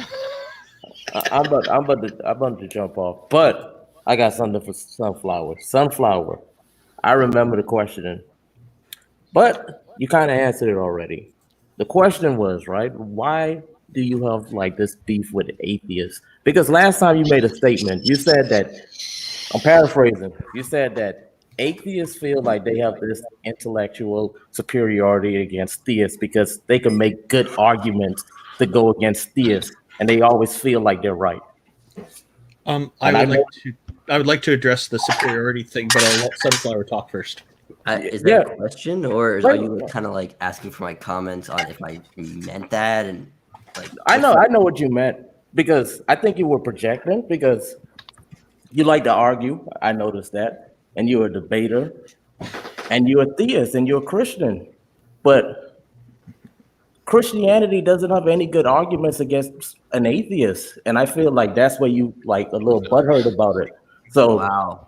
Yeah, that's what I think. After the day, like that, because that was just after the day. I mean, there's no coming back from that. Tonight, when I saw you struggling to answer Lisa's question. Now I know why you dislike. Struggling to answer mine. I really wasn't. Now I know why you dislike atheists so much, because they put you in these situations. But don't get mad at the atheists. Drop that Instagram in the chat. All right, oh God. Atheism is not the enemy, even though atheism is under siege. And one of the misconceptions that I encounter from time to time is people will say, "Oh, atheists all think they're superior to theists." And I always I pointed this out when I debated with Deflating Atheism, and that's on my channel. There's the thing is, atheism has no minimum or maximum intelligence requirements. It's irrelevant for not believing something, but theism has a minimum intelligence requirement. So one could actually say that theists, they're in a group that at the bottom line have more intelligence than all possible atheists. Well, that actually kind of triggers an interesting question though too. Like, would you consider I think Matt Dale-Hunty kind of considers this point as valid, but this thing about atheism being a default position. Or it's not, well, okay, the problem here is that you're calling it a position. It's not. It's a classification of absence of belief in deities. It can be held as a position, but it doesn't have to be. It's a proposition. It's not a proposition. It's a belief about a proposition. It's not a belief. Yes, it is. Yes, it is. No, not believing in something is not a belief. Yes, according to the two largest internet and peer-reviewed philosophy journals on the internet, both Stanford Encyclopedia of Philosophy and the Internet Encyclopedia of Philosophy, both of which are peer-reviewed philosophical journals, atheism is the positive epistemic belief that God does not exist. That is also how the Encyclopedia Britannica defines it, and the three most reputed English dictionaries on the planet, the Oxford English Dictionary, the Cambridge English Dictionary, and the Collins English Dictionary, all define it that way, and I can provide all of the definitions if somebody wants them. The Oxford also, I've never read a philosophical paper discussing theism or or atheism that The- defines atheism as anything other than No, that. Leo, you're Very actually wrong on simple. this. The Oxford English Dictionary does not actually define it that way. And Yes, in it fact, does. Merriam-Webster Dictionary, which is very popular, about a year ago, updated their Not amongst definition. academics, it's not. Proper. And on top of that, the Stanford Encyclopedia of Philosophy actually acknowledges that atheism is the absence of belief in deities. They talk about how it should be used in philosophy. They're not talking about how it is.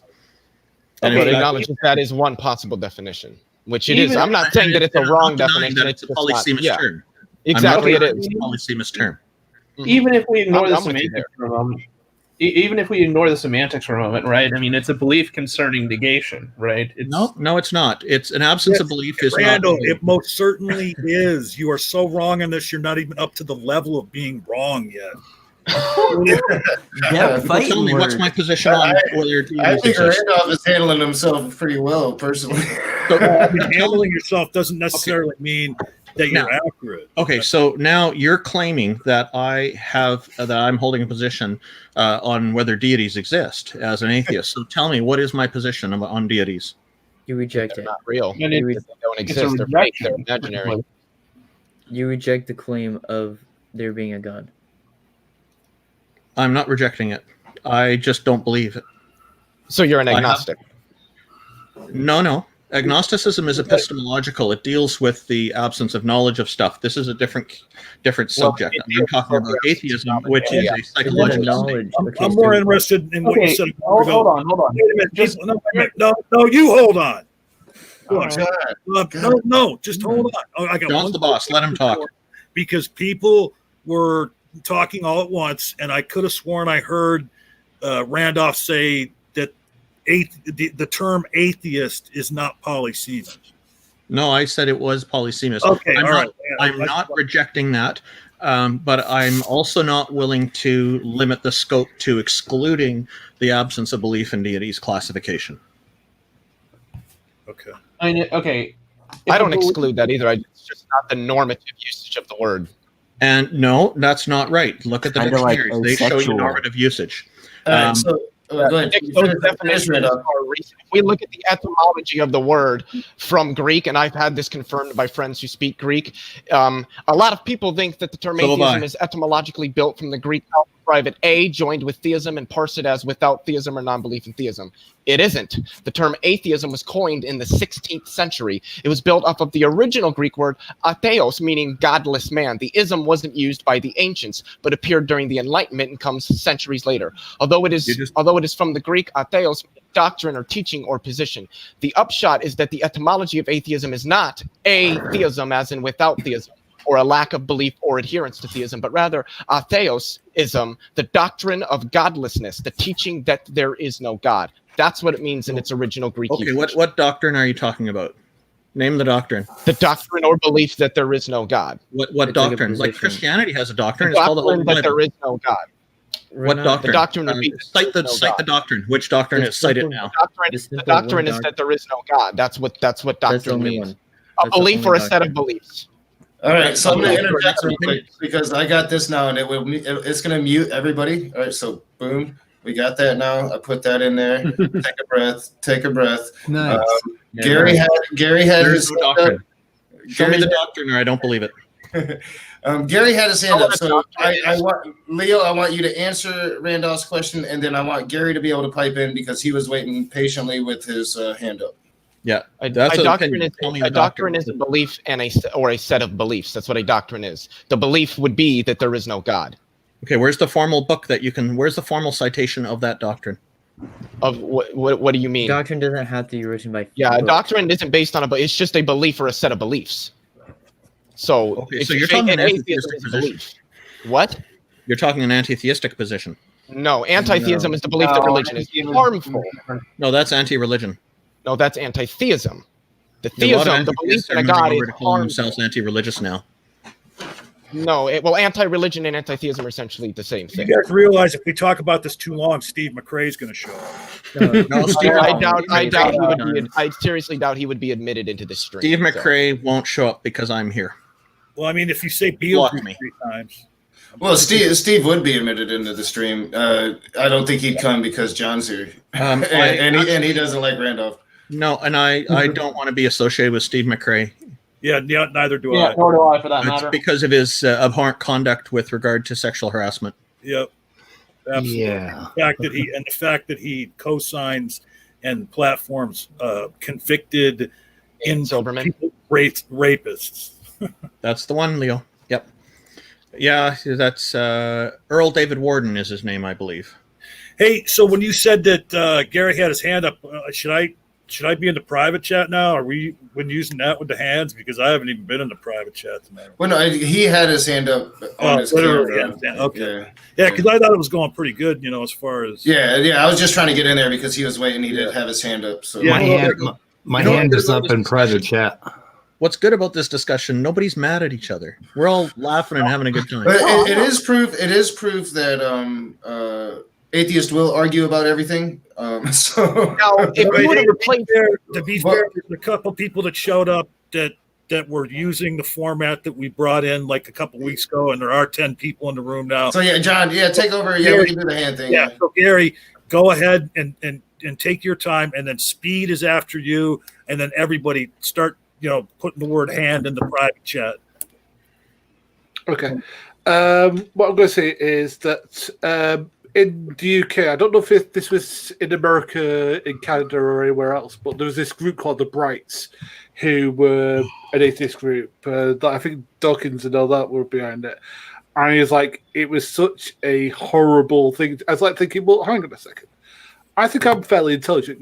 I've got a university degree. The other person who I know is religious in the UK, he has a PhD. So again, what do you mean by intelligence? Do you mean by IQ level? Do you mean, how do you denote this? Now, there are certain atheists out there who do promote this narrative that Christians are stupid and atheists are smart. Again, no, because again, there's no minimum bar entry into atheism, nor is there a minimum bar entry into Christianity. It's all intelligence levels, all intellects, all education levels. There's no minimum, level. And the thing is that we Christians get a lot, we're stupid. Well, I like to think I'm not stupid.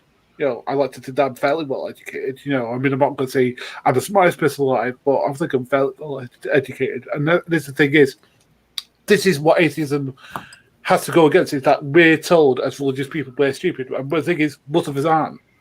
And this is what's going against you. I hate to tell you this. I hate to be the one who's informing you of this, but this is what turns me off from it. Because I know I'm not stupid. And you calling me stupid kind of turns me off from it. Because, I've worked my ass off to get where I am. I didn't tell you to prove myself, so I'll go let every non-believer respond to what I just said. Anyway. I think you have a perfectly reasonable complaint about that. I think the name The Brights was an extremely unfortunate choice that has done nearly irreparable harm to the atheism community from the perspective, in particular, from many theists, because it does implicitly come with an insult in a way. And I wish they never chose that in the first place. I was, of course, no influence or any part of that. But when I saw that, I thought, this is horrible. This is not what we should be doing. Okay. So the order I have so far is Speed, Mr. Parker, Randolph, and Immutable, and take up to 2 minutes, but no more than that. No. I was just making commentary, just making a joke in there, hand but not finger. I wasn't putting. Oh, so you're not in. Okay, I wasn't putting my hand up. So Speed is next. Okay. Anyway, the semantics about the word atheist, you could argue it all day, and I think the problem is that both of these things have an appeal. This idea of not believing in something. If you have proposition X or you have proposition X1 through Xn, there are many of these propositions that you simply don't believe in, and you are under no obligation to call yourself an AX25 or whatever. So the agnostic version, or what I would call soft atheism, that you just simply don't believe, has appeal, and that's the problem. And I think that's why we keep fighting over it, because both things appeal to me. So I'm a hard atheist. I have justification for why I believe that there can be no gods. But on the other hand, I'm sort of a Zen Buddhist, and I understand having a lack of belief in something, that I can choose to have a complete lack of belief in something. And it's a little different than an agnostic, because I wouldn't even say it could be or it could be not. I would say I just simply find it incredibly not worthy of my time. Whatever. Well, I mean, does that make sense? Well, yeah. I mean, and because the thing is that every negative claim entails a positive claim. If you say I don't believe in God, you are saying I don't believe gods exist. So it is a positive claim too. Okay, but you could just not say it. You're not going to iterate every possible thing you could believe in and then state I don't believe in it. You could just not believe or just not have a belief. Do you identify as a Tellurian? A what? Answer the question. Do you identify as a Tellurian? No. I don't know. But you are a Tellurian, whether you like it or not. Because how do you spell that? A Tellurian, Tellurian, is from the science fiction industry, is an inhabitant of planet Earth. Yeah. Oh. So, Mr. Yeah, okay. Mr. Parker, you were next. So okay. I think it's me next. I think the semantics about definitions is that it's not useless, but it's actually quite useful to distinguish what we mean in our words. Because saying the word, because I define atheism as the position of rejecting the God claim, and the idea of using the word reject doesn't mean consciously or physically, like meaning that that there's a God and you reject it, but in the sense of you reject the evidence for a God, or that you find it lacking. Of course, then that comes back to the commonly used definition of lack of belief. But the reason why I say it's a position is due to the fact that it is a belief, which knowledge is a subset of belief. Therefore, it would be a position you would have to hold.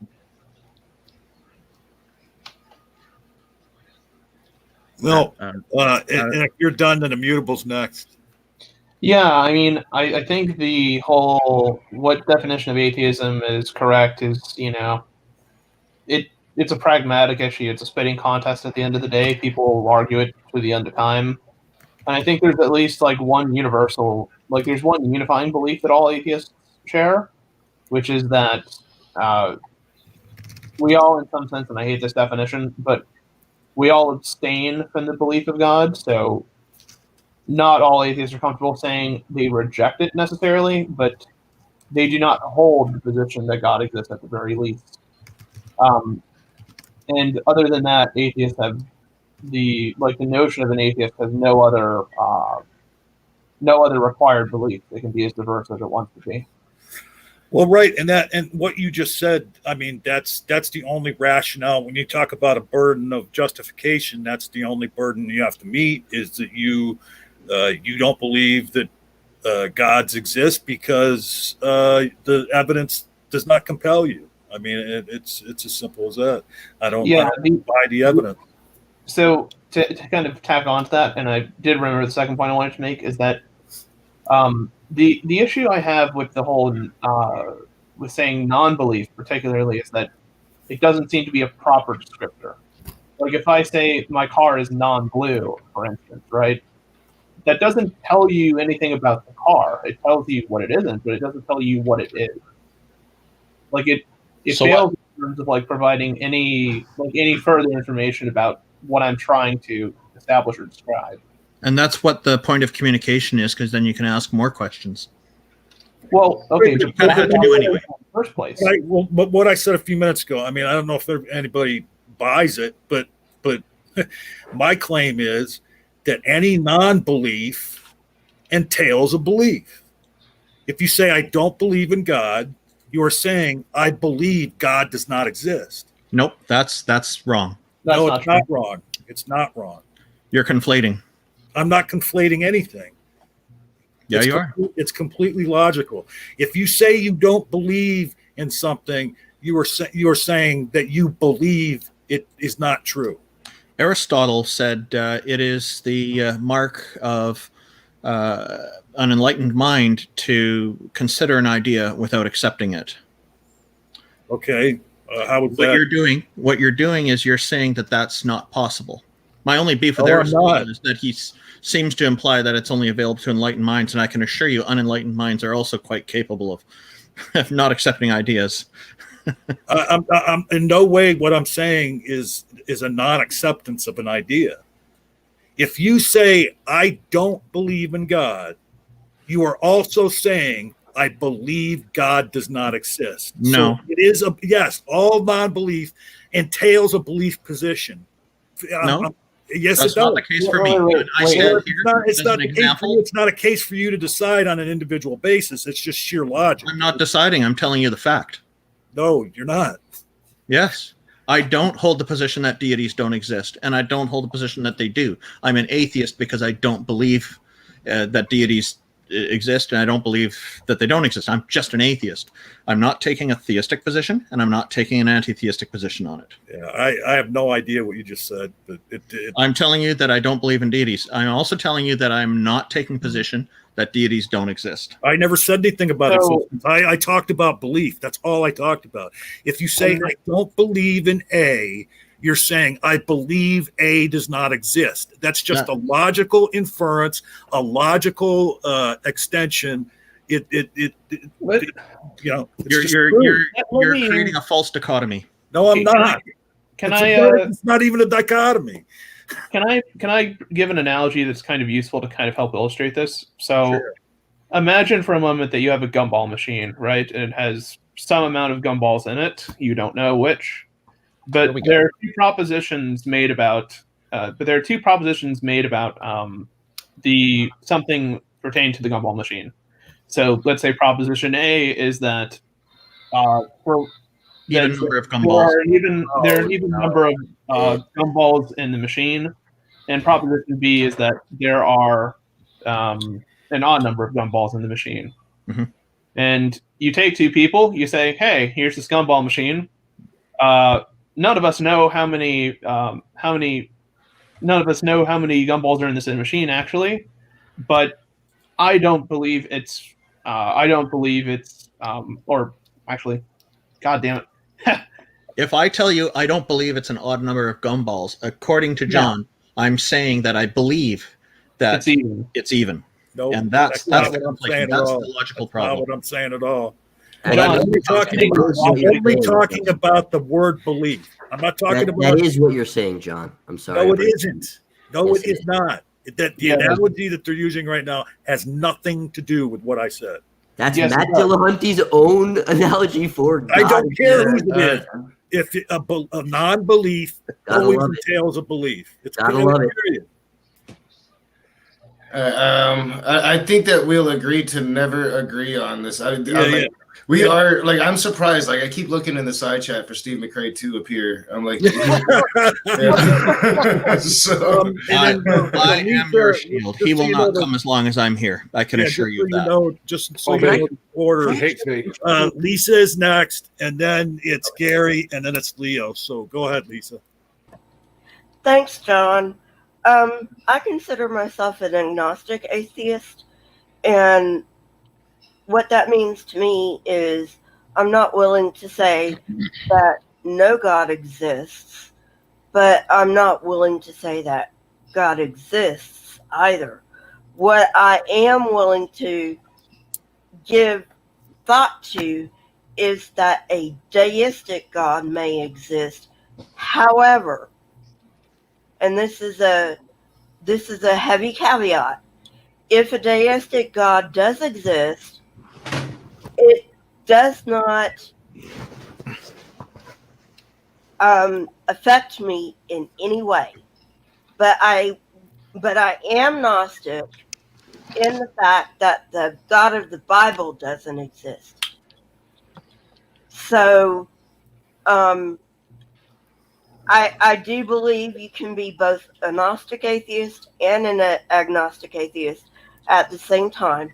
Gnostic on particular gods and agnostic as to the whole realm of gods. And I go into this on my channel that I'm perfectly open to a deistic God existing, but if he or she does exist, they have no control of my life. They don't make me live one way or another. Well, and you know what? I love how you said that, because it's absolutely true what you're saying, because to negate particular gods, you can do that. I mean, you can make arguments, you can point to inconsistencies that will negate certain individual gods, but to prove that there is no God is unfalsifiable, because you would have to not only be able to examine the entire universe, you'd have to examine everything outside the universe, because according to people that believe in gods, they can step outside of our realm. So, all right, John. All right, so I'm cutting in. It has been a long time, John Peterson, since this person has been in a room. And how many dumpster fires did we have? Hi, John. With messenger reveals. So. Look, I just knew who you were talking about. But so, I was literally messenger real quick. Bring Steve, and I was like, oh, fuck. Oh, yeah. I thought, I didn't even think of that. I knew who he was talking about. Hey, messenger, we're using, since there's 10 of us here, if you go to the private chat here, and then if you want to, get in to say something, you just throw the word hand in the private. Well, I want to say, like, if anybody has some, like, thoughts that they want to get in to close out this subject, I would like to get into. Yeah. Well, there's only 2 other people that have been that were on the list. So I put hand in there, but I didn't hear my name in the list. But I can go last. Because I asked you about it, and you said that was just a joke. Oh no, he was saying that what he was saying right then wasn't what he wanted to say when he had his hand up, John. But all right. But then I did write something later. Actually, I do want to address this conflation between Gary's next. Yeah, I'll defer to Messenger as he's only just come in. It's only fair well, we got other people to get through, so if you wanted to say something, go ahead, because I'm not going. All right. Well, I did have a question for the non-believers in the room, but again, it might be a big question, so I might let Messenger go before me because he has a fairly big question. What would you consider good evidence to change your mind on the issue? On the God issue, like, what would you consider good evidence? Do you want to? Are you asking what evidence? Hold on. Are you asking what evidence would be sufficient to convince us that a God exists? No, that you could infer from. So, what would you expect to see from a God-created universe? All I'm going to answer is what I would consider good evidence to convince me there is God is a data or a body of objectively verifiable data that is exclusively concordant with or positively indicative of that God existing. Now, I can't tell you what specifically that is, because then that would be shifting the burden of proof. You have to show me what it is, but that's the standard that it has to meet. I can do a little bit better than that, because I would expect that the universe has semi-consistent natural laws, but that those natural laws can be aren't perfect descriptors. That I wouldn't expect the universe to have rhyme or reason, I suppose, because if there is something that transcends the universe, then it can break those. Then it can seemingly contradict and supervene on the behalf of those laws for seemingly whatever reason. But so the subsequent prediction would be that you can't always distinguish a natural cause from a supernatural one, right? There's this kind of gray area as towards what type of things you can call natural and what type of things you can call supernatural, because of the fact that the supernatural seems to be able to intervene on the behalf of the natural world, at least as described in Christianity. And Leo, you were next. Did you get to say what you had thrown your hand up for? No, it's not really that big of a deal. It seems like we're kind of moving away from that topic anyway. Okay, then Randolph. I had an answer for Gary's question. Okay, you're not asking all the atheists. Say whatever you want. So I was going to say what would prove it to me is if, and I did put this on Twitter a while ago, is if your deity were to grant me omniscience and omnipotence for a week or two, so that I could explore the cosmos and verify this stuff for myself. that would prove it, wouldn't it? That would do it for me. Now, what was the other thing that you had your hand up for saying? Right? Yeah. So what I wanted to just talk about a little bit is there is something that comes up fairly regularly, is that agnosticism and atheism seem to get conflated a lot, and there's quite a bit of confusion on it in certain circles. So agnosticism has its root word as Gnosticism, which actually means knowledge of the mystical. Agnostic means that you don't have that knowledge, or you don't know. So the focus there is epistemological, it's knowledge. And then atheism, which its root word is theism, meaning belief in one or more deities. Atheism meaning the absence of belief in deities. And there's the anti-theistic point of view. We're actually taking a position there are no deities. So these things they kind of work in parallel in my view. And one of the reasons that this is so important to me to make sure that the term atheism is clarified with that fundamental understanding of just not believing in deities is that it has been misused throughout the years usually by theists who are using it to insult other people, and they're trying and we need to have this clarified because it is basically a very neutral thing that not believing in deities doesn't mean we hate your gods, that we're not against them necessarily. Some are, but we're not necessarily in that camp, and we deserve to have all the same rights as everybody else.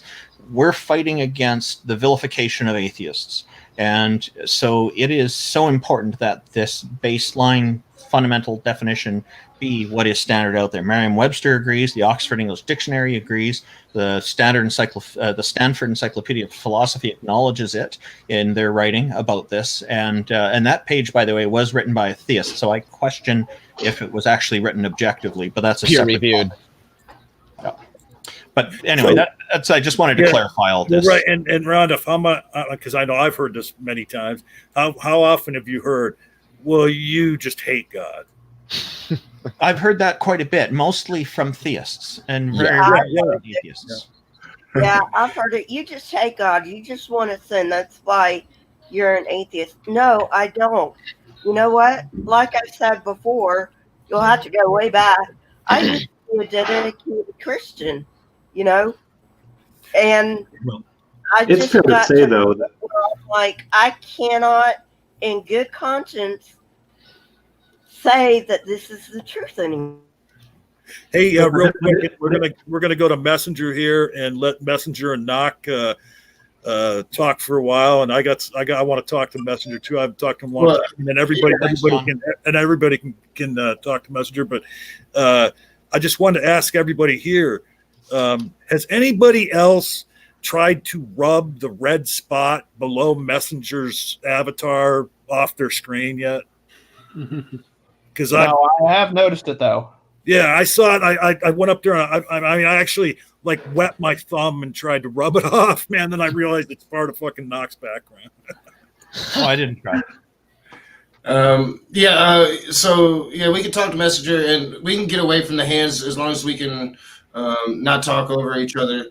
I want to acknowledge Maynard Saves. Thank you for your $20 tip. Wife pissed me off. I smoke weed all day. Thank you, Maynard Saves. But yeah, it has been a while, John. And I saw you kind of going at it a little bit. I probably missed most of it in the side chat, but I'm sure you have plenty to say about the discussion here that we're having right now. we were talking about PTSD, right? No. No. That's the major. Okay, so we were talking.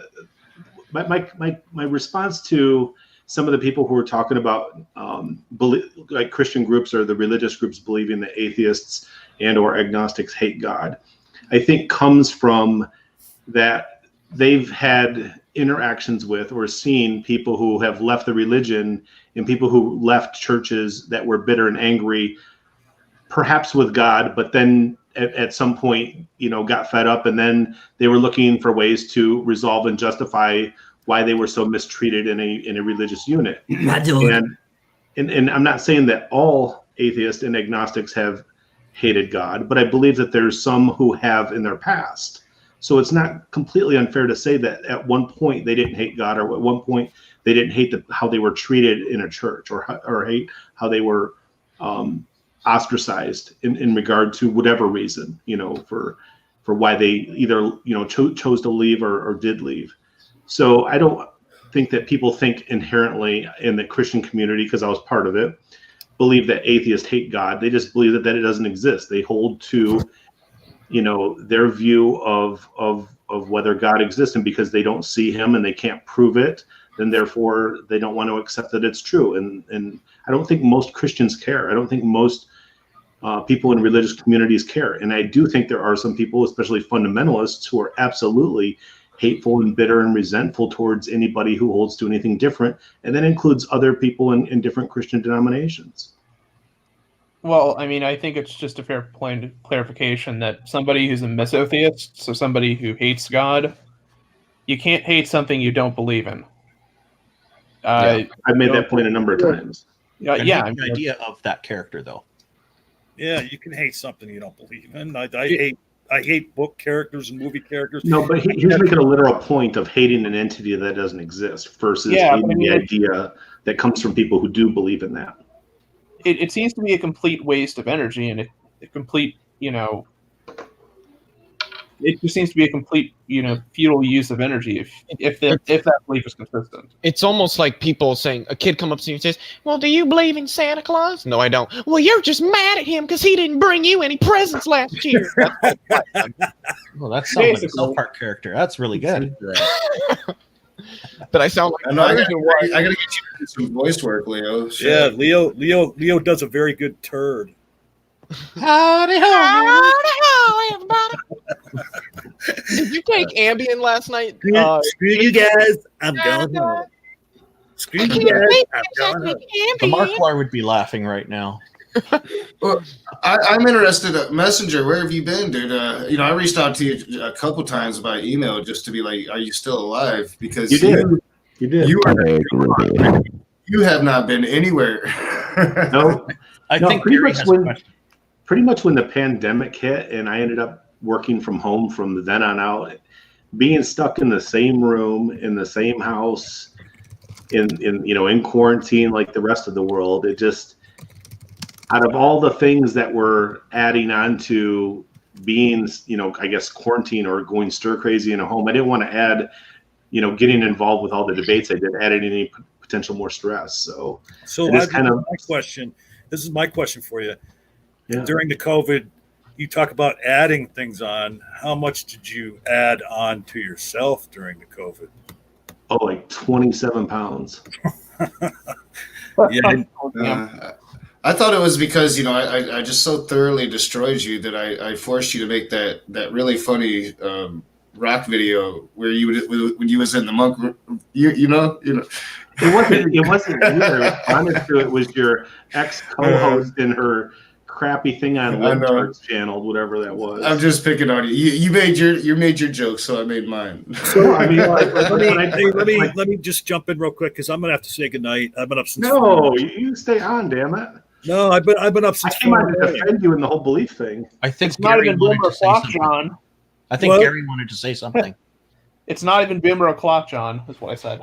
Well, when you get up at 4 a.m, boomer o'clock comes early. I think Gary was trying to say something earlier. This is what I'll do because Knock is said we're not going to go with the hands anymore. Gary, I guess, had his hand up actually on screen, but Immutable.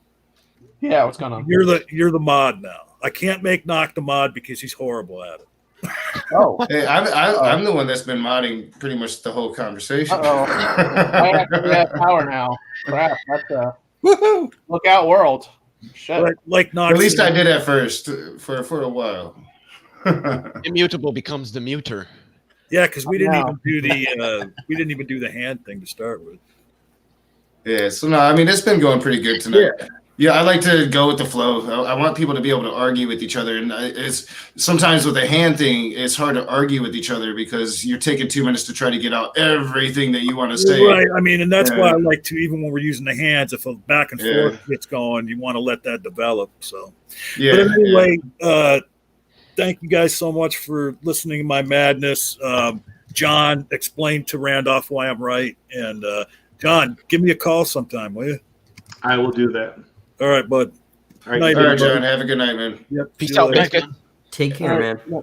Yeah, we do have 45 minutes. We can go to probably 11:30 at the very latest. So I'll put It's that only out there. 7:15. Yeah, it's. I have a virtual school in the morning for my daughter, so I have Oh, there to we try go. to go to bed. I'm actually gonna head out too. But could I play you guys a really quick song? I don't Not if know. you're gonna get if it's like copyrighted, you're gonna get the feed taken. Oh, away. Yeah. Okay, never mind that. It's I don't think. Yeah. But in that case, I won't even risk it. But anyway, good conversation, guys. Take it easy. Good to see you again, All Sunday. right. Yeah. Thank you for coming in. He only Yeah. mentioned Matt Dillahunty one time when he was in here. Is I'm he proud of him. somehow obsessed with him? He mentions him a lot. I don't know. And then some people, like the guy that Matt Dillahunty debated, I think it was last Friday or something like that on MDD, did pull a John Maddox and called him Matt Dillahunty. I don't know where the fuck that came from. Wow. Okay. How does a Y sound like an E? Ben Fisher was the guy's name. Hey, real quick. Anything can happen. Hey, real quick. I came back for 1 second because I had to tell Knock, and there was a couple other people that knew about this. As soon as I fucking went off, I looked on my phone and I had an email from Gavin Herleman. Oh no! I just debated him. Yeah. Who just told somebody the other day when asked about our debate, who's John Peterson? And now I have an email here saying, "Hey John, I haven't heard from you in a while. What's up with our debate?" It's somebody. Wow. And he just was it you, Doc, that told me that, or was it Speed or Mutable? Yeah, no, it was the other night on Praise's stream in the hangout after 12-hour stream, right? Yeah, after Randolph's debate. Debate, yeah. Yeah, they asked, you know, they asked him, "Hey, when are you and John having that debate?"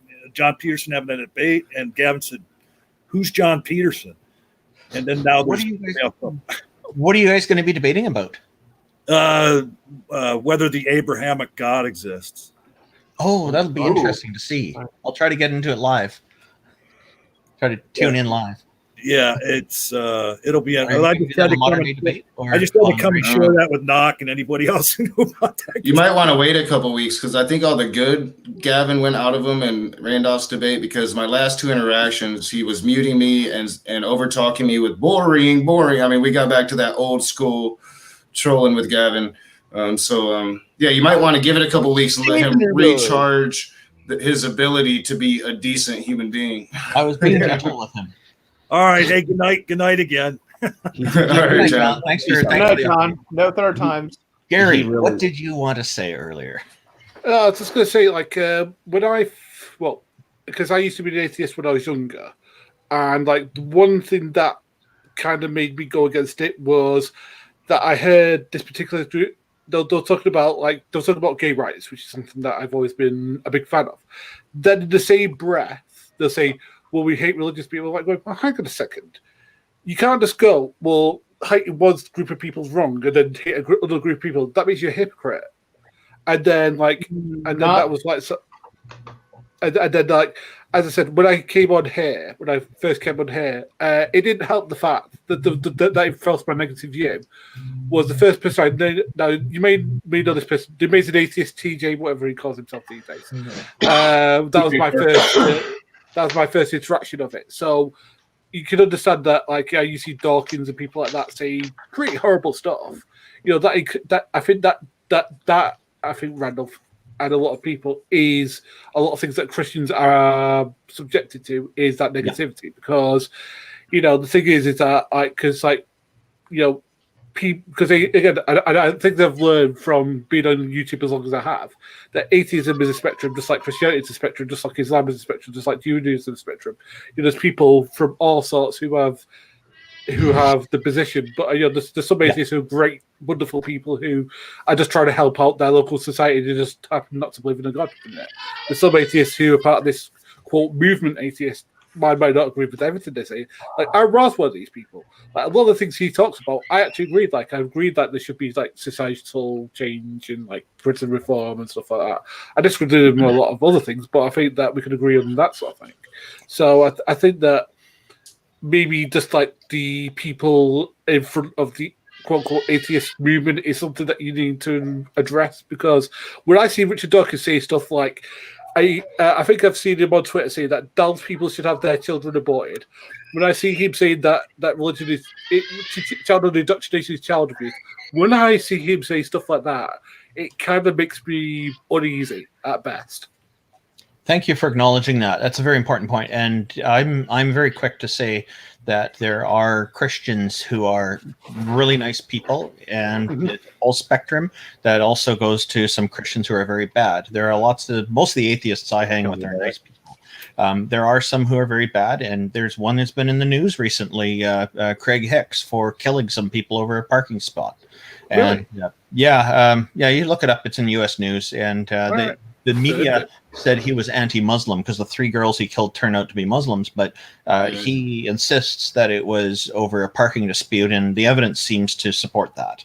So it was in Charlotte, North Carolina. There, you know this case better than I do. So it's unfortunate, but the thing to keep in mind about atheism is that there are no official representatives of it, and anybody who claims to be, you can't. It's not like you've got Catholicism. They have the Pope is a figurehead who is the official representative of Catholicism.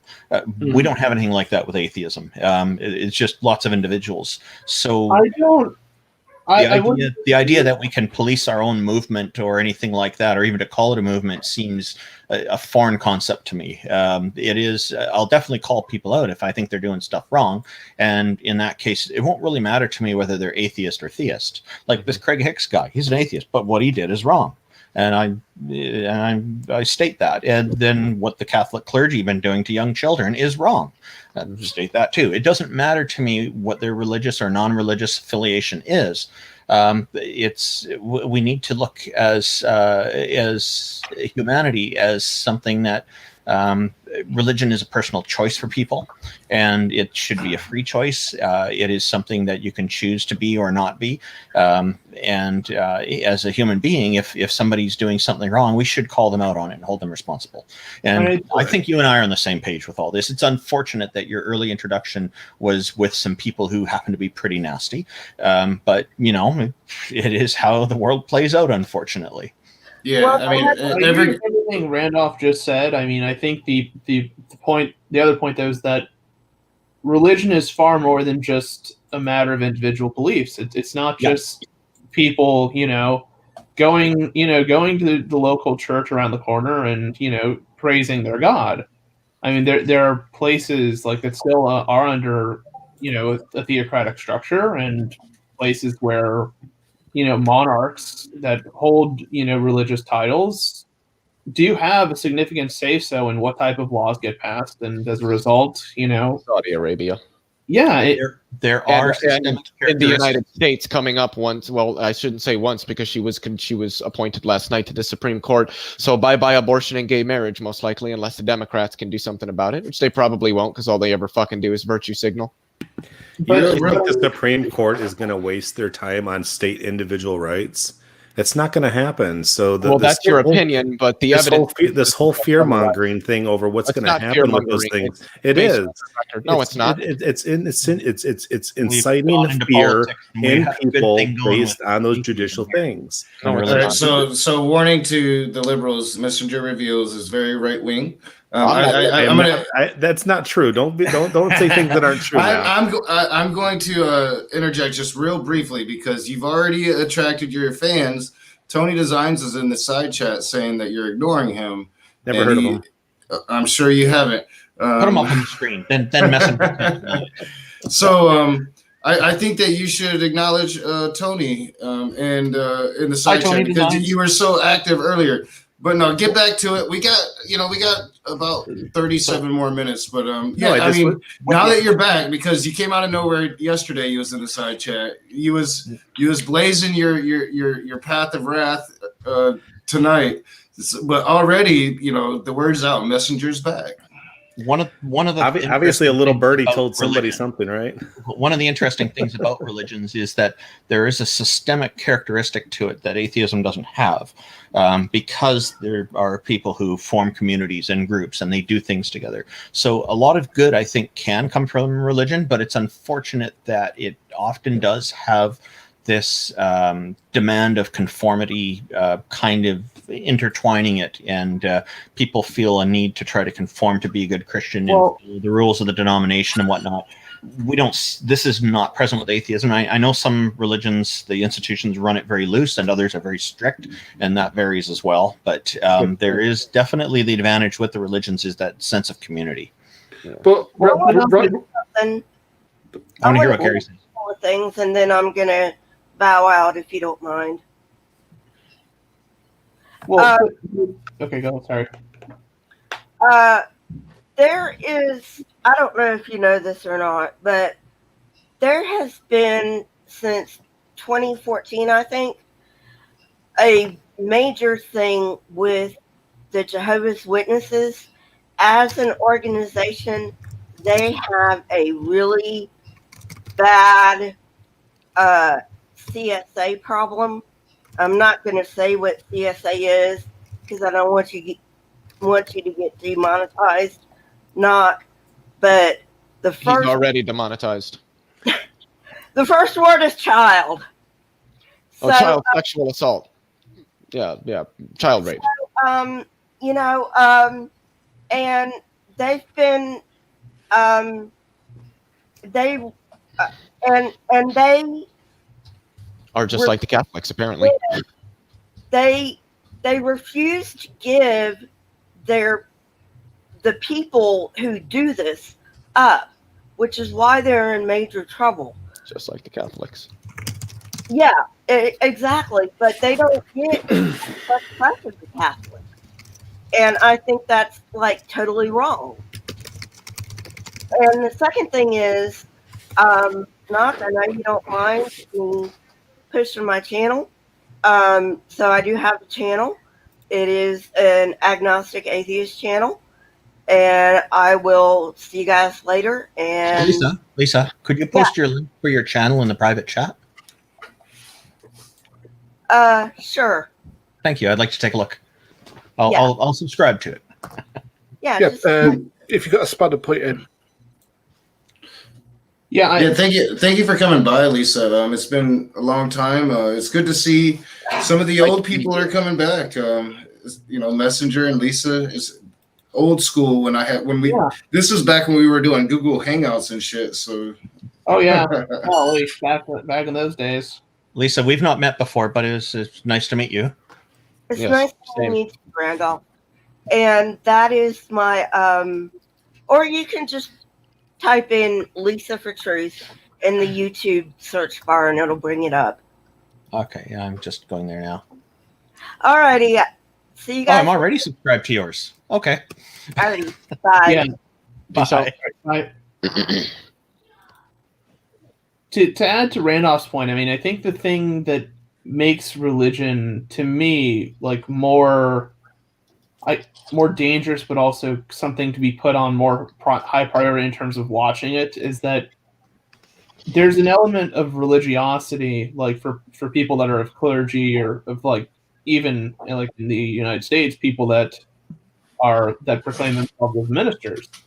There is a very clear like bias in terms of like the justice system, in terms of like if a pastor kills his wife, for instance. Okay, well, if you try and say that in a church, you're going to get excommunicated. You're not going to be very welcomed in that church, and it's going to take a very long time to prosecute that pastor if he's done it. But it's more than just that. I mean, it's the fact that like there are laws in place to protect religious people, like and religious organizations. Do you think there's rules in place that protect people that are in religious organizations from the law in this country, United States? I believe so. Yeah. Yeah. So if I'm not talking about cover-ups and those type of things that have impeded investigations, because we all know that Catholic Church has done those type of things. I don't know about the Jehovah Witnesses that Lisa was mentioning, but I do know. I think everybody knows that there's been cover-ups within the Catholic Church, and bishops and priests being transferred from one state or another state to another to hide things or cover things up that have come forth. But I don't think that means that our judicial system is biased towards religious entities. I don't think that's the case. So, okay, if you were to get pulled over, like if I were a priest, right, and I were to get pulled over, would it not be the case like that if I were to tell the cop, look, I'm a man of God, I preach over at the local church, yada, yada, yada, we have Sunday Mass on the corner of 5th and 32nd Street, that I would have a much easier time getting around that type of issue as opposed to being black? Being black, being any other minority. But immutable destiny, you're when it comes down to, it would depend on the police officer, whether that they were influenced by, hey, are you a fellow first responder like myself? Like, is this person a police officer, a firefighter, EMT somewhere else? I think, he was talking about police officers because he said getting pulled over. I'm talking about like general. No, I'm saying that there's professional courtesy where most police officers will not give another police officer a ticket. So that's being said, I said that there's also cases where they won't give tickets to firefighters. They won't give tickets to EMT. They won't give tickets to people who share a common religious viewpoint of them. But that's not always the case. I mean, I've talked to police officers about my military service, and that's gotten me out of tickets before. So, I mean, there's lots of things that people can relate to where a police officer can or cannot write a ticket. But I don't think that has to do with the law. Like if somebody's committing murder or molesting a child or raping a woman or breaking and entering or armed robbery, sorry, those things I don't think are going to be, hey, because I'm religious, I'm about to get off this charge. I don't think that's the case. What about I don't think I'm trying to carry it that far. I'm trying to say, if you were to take like an averaging of if you were to essentially like enumerate all the events that occur, what you would notice in terms of like statistical frequency of those events occurring is that there does in some cases appear to be spikes that are related to people that affiliate with some religion. Perhaps, but tribalism's existed since the beginning of time. Tribalism's always been there, so that when there are those connections that people have to one another and the need that people have for relation with one another, I would definitely say that whatever was right or proper or lawful or whatever could have been overlooked by those things based on common interest or common bond. Okay, but so if that's the case, right? I mean, if there is a predictable like bias that can occur, right? Should we not correct for it? Act to try and mitigate that bias, shouldn't we? We should act in order to make it the case that bias, which is known to exist, doesn't propagate as much as it did, 5-10 years in the past. Like, we all recognize, like, that me and, like, a black person, my ethnicity being, Caucasian, right? We're going to see things differently. There's going to be different ways in which we refer to the local environment and also various number of other issues. Right, but you don't think that this group that gathers here that's like-minded isn't falling into that same tribalism? I mean, I can tell you a number of times, and I've brought this up to Nakasuchi before, that certain actions and behaviors in the live chat were overlooked because people were part of that community. And that if the behaviors were exhibited by people who had a differing opinion, i.e. coming from Christianity or other, they would have been, blocked or kicked out of the chat. Like I got rid of that shit. But you understand what I'm saying, though, I'm just giving an example of any time there's tribalism, people overlook the flaws of other people. Humans do that. It's kind of when you're in a marriage, you allow yourself to excuse the poor behavior of your spouse because of all the other wonderful, loving qualities that you hold to them. That's why women and men stay in domestic violence relationships much longer than they should, is because they're like, oh, they still love me. Oh, they still care for me. Oh, they're still with, and they overlook atrocities. So I think that's unfortunately a natural condition of the human being. Okay, but is it a natural condition we should seek to try and change, right? Is it a natural condition? Okay. I would hope so, but I don't. But when what you were pointing to is it from religious things only, and I'm trying to broaden it to a lot of other things. No, I don't think. Okay, so perhaps my original argument was misconstrued. Okay. I don't think it's religious things only. I'm saying the element, like one element being like religiosity alone, is sufficient to cause bias, like in this type of phenomenon we're describing, whether it be misdemeanors or crimes or whatever else it is. Greatly, I agree with you, and so is race, so is culture, so is a lot of other things that create these tribalistic separations between people. I don't think it's just religion, though. I think it's a lot of things that are unhealthy in that way. But I'd say sorry. Yeah, I think the issue I would contest there is that there's many different cultures in which religion has, let's use the word experimented with, has been able to experiment with, right? Like the value, like the cultural values people had, say, in the 14th and 15th century, are vastly different than the cultural values that we have now, and that can also be said for judicial systems and a number of different things. So, like this effective religiosity seems to permeate even cultural effects. It just seems to be something that's transcendent, or immune, like that doesn't just seem to affect culture itself.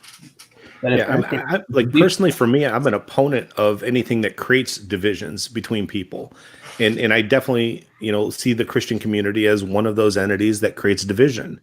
But I also see in some ways the LGBTQ community creating division, and I don't think that's a healthy way to acknowledge and get the rightful justice that are equal opportunities in the world and society that they deserve, no different than anybody else who isn't like them.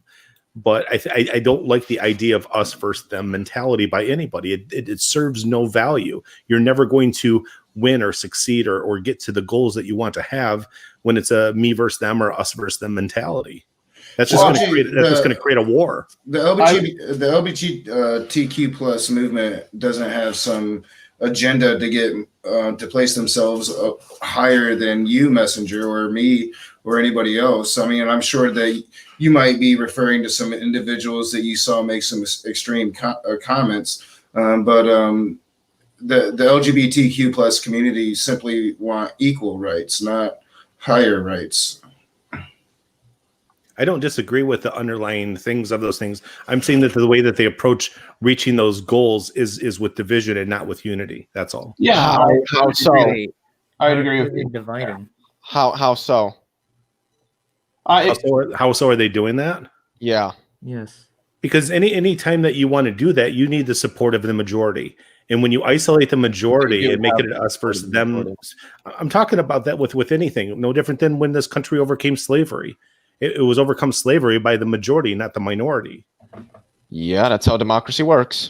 Well, but that's why you have civil movements, Messenger, and that's to get the message out there, to be active, so people recognize the problems and seek the information and come to the conclusions. Yeah, that's why you have civil movements, and that's why they're having their civil movement now, because for too long they haven't had their equal rights.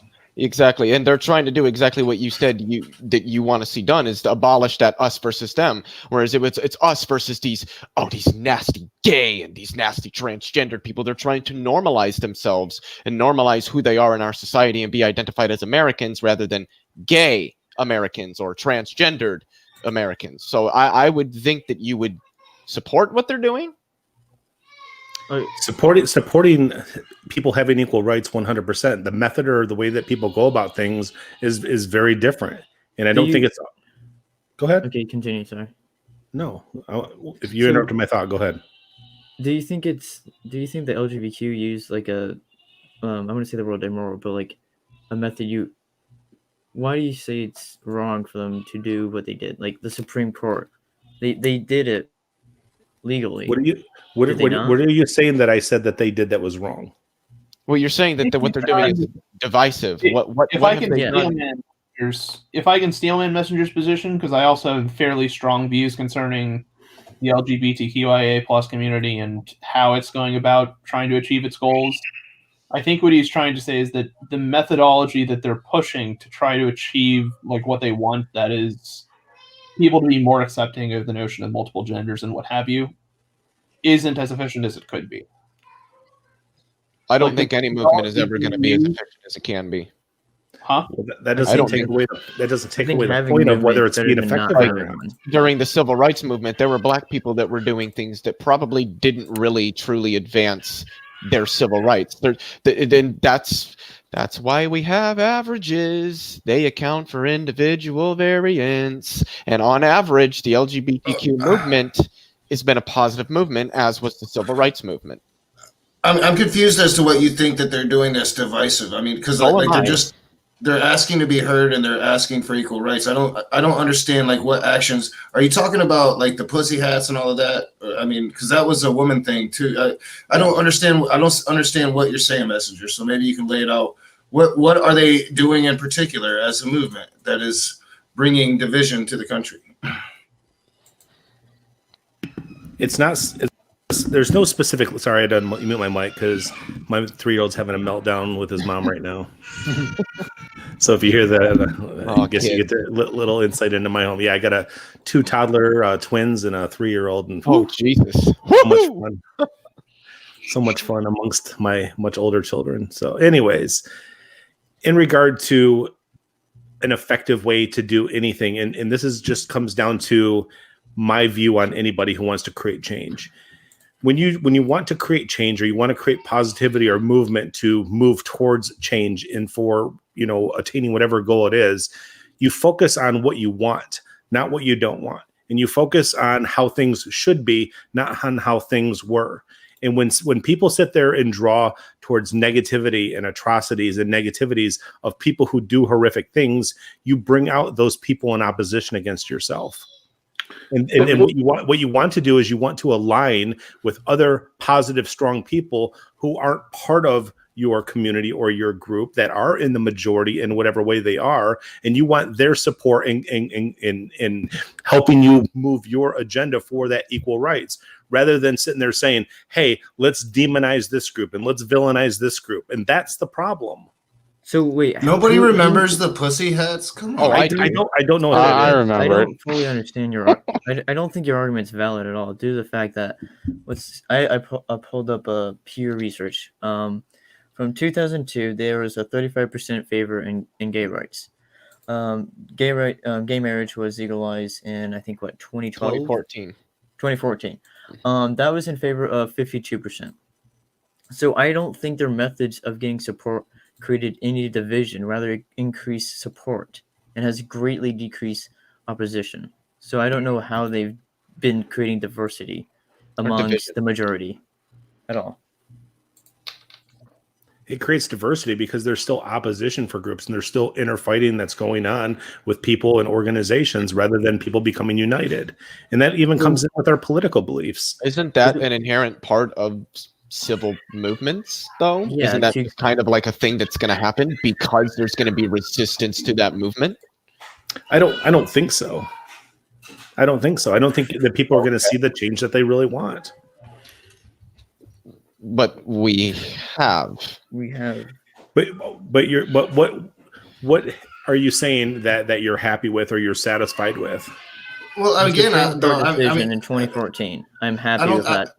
Well, and there's no diagram, there's no framework for gay people to get their rights, especially when you're talking about the power that Christianity does hold in this country, especially politically and especially on the right wing. It took them a very long time to even get the narrative to where it's something to be acceptable. I grew up in the 80s to where it was very dangerous for you to come out as a gay person. And it took us this long to get to this moment. And we finally got gay marriage. And now I understand that people on the right are uptight about it and triggered. But I don't see how their movement is being detrimental when they're just simply asking to be able to do the same things that everybody else can do. Do you think it's a bad thing that we're able to identify the racist and homophobic people in America with this civil movement? Yes. No, and I don't think it's a bad thing. It is Who a said bad thing. yes? What was your question again, Mr. Parker, if I may? Is it a bad thing that we had a civil movement that showed the homophobic people in our nation? I would answer absolutely not. Terrible people need to be shown that they are terrible people. I'm sorry, that's my philosophy on it. Racist people need to be called racist. But at the same time, if those people are that ignorant in their racism, in their homophobia, in whatever negative position or ignorant position that they hold to, it's all comes down to the same problems that are inherent negative characteristics in any human being, which is programming that goes on during toddlerhood, childhood, adolescence, and early adulthood. And if you really want to get through to ignorant ass people, you have to influence them in a positive way. Well, so I don't think that villainizing people or demonizing people is a healthy way. Yes, you have to sit there and say what that person is doing is not okay, and it's exhibited by poor behavior, doing XXX, and it's a negative bigoted position or a negative racist position or a negative homophobic position, and you address those things, but you don't villainize the person doing it for anything that they might be doing otherwise.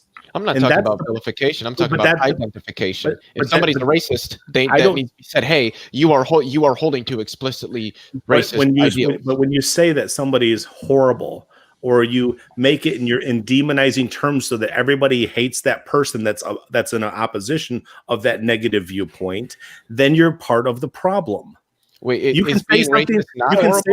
You can say something's wrong without sitting there hating the wrong and hating the person who's doing the wrong. I do hate racism, though. I'm sorry, I do. And that's an inherent problem that I think is within you. But I would argue. I do want to jump in here.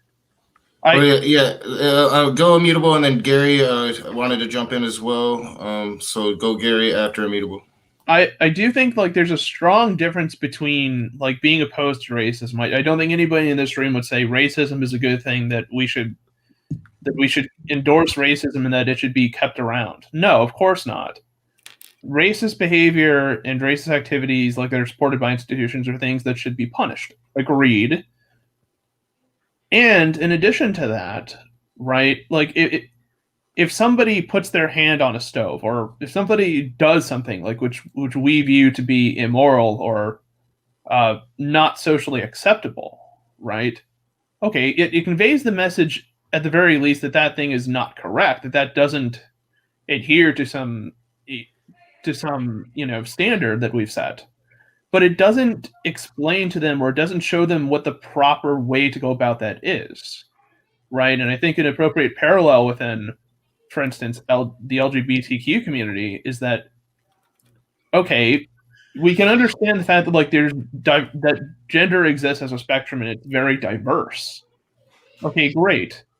But people that are misusing gender, or that are, not under the same conception, right, you can call them out on that, but you should also teach them how to use these new terms, like that you want to be introduced into the public sphere, and that you want to be, more used, and, that more and more people are identifying with, evidently. Well, and I agree that the term that gender represents now is very different than the term gender represented 100 or 200 years ago. Yeah. Because back then, gender and sex were very synonymous with one another, and they're not anymore. And because they're not anymore, you're absolutely right. You have to re-educate people to think in a different way, to understand one another in a different way than they ever had before. And if they're not introduced to those things educationally by whoever their authority figures are in their life, they're not going to know any better or any different. And then if you get ignorant ass people, especially, like I said, in some fundamentalist Christian organizations that vilify those things, and they demonize those things, and they call for hating and killing and mongering and even abusing physically and emotionally those people, then you're never going to get rid of that. So my point is that it has to be an education process. It has to be, hey, you might not understand this, and you might still believe that these terms are synonymous. They're not anymore. And let me help you understand why. That's a much different conversation than saying, hey, this is the way it is, the way it's always been, and you need to accept it. And I think that some people are forceful in the way that they explain things and actually go about that in their trying to get a point across or making somebody accept something that they may not accept. Well, but you have an issue in a free country like this to where, so should a racist or an extreme homophobe have positions of authority? Like should a racist be a teacher that has the ability to pass or fail a black child? Should a homophobe be a paramedic and have a gay person's life in their hands? I mean, because I think I'm not sure if they should, and that's the conversation. No, there are probably people that can objectively perform. Can we let Gary go? Sure.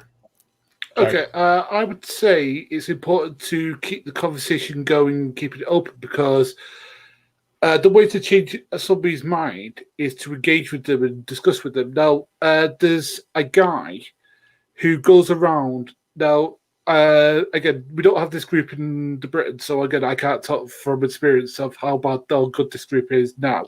But I know about them historically, the KKK. Like now, this guy is a black man who's also a jazz player. He's played with like Jerry Lee Lewis and Elvis and all that sort of stuff. So what he did was he went around KKK groups to discuss with them. Like there's actually a TED talk he did. His name's Daryl Davis. Oh yeah. He got a grand wizard to quit the KKK, and exactly directly like 60 members and indirectly like 200 members to leave. Yeah, amazing man. So the way he did it was he talked about respect, that he would talk to them, they would talk to him, and it'd be a mutual sharing ideas. But in no way would he speak down to them or belittle them. He'd like talk to them like adults and stuff like that, and that's what changed their mind, because you got to see that he was an articulate, intelligent black man who wasn't like all the negative stereotypes they probably had in their head that they'd been taught from birth. And a lot of these things come from birth. Now, from what I recall, one of the people was like a police chief for, I think it was Baltimore PD, was like a regional director of a KKK thing. So if somebody holds like a homophobic or like, because I've seen people who are like ex right wing Nazi all this stuff go out of that. I said it was just something when I was young, I was looking for, like in the UK we have a group called the English Defence League who are very anti-Muslim, very racist. So the way that people have got out of that is people have talked to them, said, look, one of the guys who got out of it said that he went to a mall and he saw like a guy there who was like from a mosque, like hanging up leaflets. He went to him, I'm from the EDL, I've always wanted to talk to a Muslim. And a Muslim guy went to him, he said, right, I've always wanted to talk to you. He says, right, we were at this mosque here, come and talk to me, it's after prayers, come and talk to me. And he went to talk to him, and they had numerous conversations in which this guy said, look, we're nothing like you think, we're like this. That's what changed his mind, and that's what always will change his mind, is more information, more education. If we isolate these people, you're just creating more hatred, because you just isolated them in ignorance rather than spreading them and exposing them to more information. And I think that's always been the key. So yeah. I think people fear what they don't understand, and if people have fear of that, and they have all they're being fed is on one side, and they can't ever hear the other side because they think that they're being attacked themselves. Like, hey, you're a Christian, so therefore you're a bigot, and therefore you're a homophobe, and therefore you're a this, and those type of stereotypes towards Christians are made, or stereotypes when it's reversed in towards atheist or agnostic, can be very dangerous. And that's why, I mean, somebody said, oh, there's a broad spectrum to Christianity and broad spectrum of atheism. I mean, they're not, I don't think they're terms in that way. And whoever said, I think earlier, I can't remember who it was, said that you should judge people on their own merits is more acceptable way of looking at things or judging things. Yeah, Jane Elliott had a really good way of wording it, and I'm paraphrasing her. She said, nobody's born a bigot. You have to learn to be a bigot. And 100%. Anything you learn, you can unlearn. We need to unlearn our bigotry. Agreed. Yeah, but is it okay to be bigoted towards negative viewpoints and beliefs? Well, I think the natural issue we're going to face is that it seems to be all but all but like genetically programmed within humans to create labels for things that are foreign to us, or for things like that become complex in a certain threshold. Because it's easier for us to identify what that thing is. Yes. It's easier for us to not seek out that thing individually and say, aha, you're Z23. No, it's easier if we can identify it by some simpler label to act as a category, then that can lend itself to all sorts of issues. Exactly. But the issue I think we're going to have is that, okay, there appears to be various groups, groups of people who are seeking representation and are seeking, the same level of rights that, ordinary citizens have. And for that to be, for that to be true, like for that to be like realized and actualized, it seems that people may have to be accepting, for instance, of the types of linguistic structures that we use, for instance, to change. That the notion of male and female pronouns, right, may not always be appropriate. That we can use they, their as referring to a singular pronoun for a single person. You see this a lot in our political system, especially here in the United States, with words like, well, socialist is a big one. Conservatives don't like that. Well, it's socialism, or it's communism, or those like, I don't like those people that just because they're liberals, or the people on the left will be like, well, those people are just Nazis, they're bigots. It's all comes down to words, buzzwords that we can use to generalize a group of people under that label so that we can then hate them for it. And that's wrong. It's very, very wrong. And it's done on purpose. In this, at least in the United States. I can't speak for any other country because I don't live in any other country. But I think we can all agree in the United States, we're seeing that these labels being used by the media and political ads. It's a purposeful attempt at polarizing the narrative so that the people seeing that narrative begin to polarize each other. And then we don't care what somebody believes. Somebody might say, I support it. Oh, well, you're a Nazi. No, or you're a racist. Or somebody says, I believe in Medicare for all. Oh, you're a socialist. You're a communist. That's meant as a way of destroying a conversation so that those people can't come to a mutual understanding and maybe even change a mind. Well, yeah. I think the issue is, for instance, that there's a false association that's trying to be made between, like, when you say, like, somebody's political affiliation, like my own would be a centrist, to the types of values that I have as an individual, right? Like, there seems to be an equivocation between, oh, you're a centrist, so you must believe this. No, not necessarily.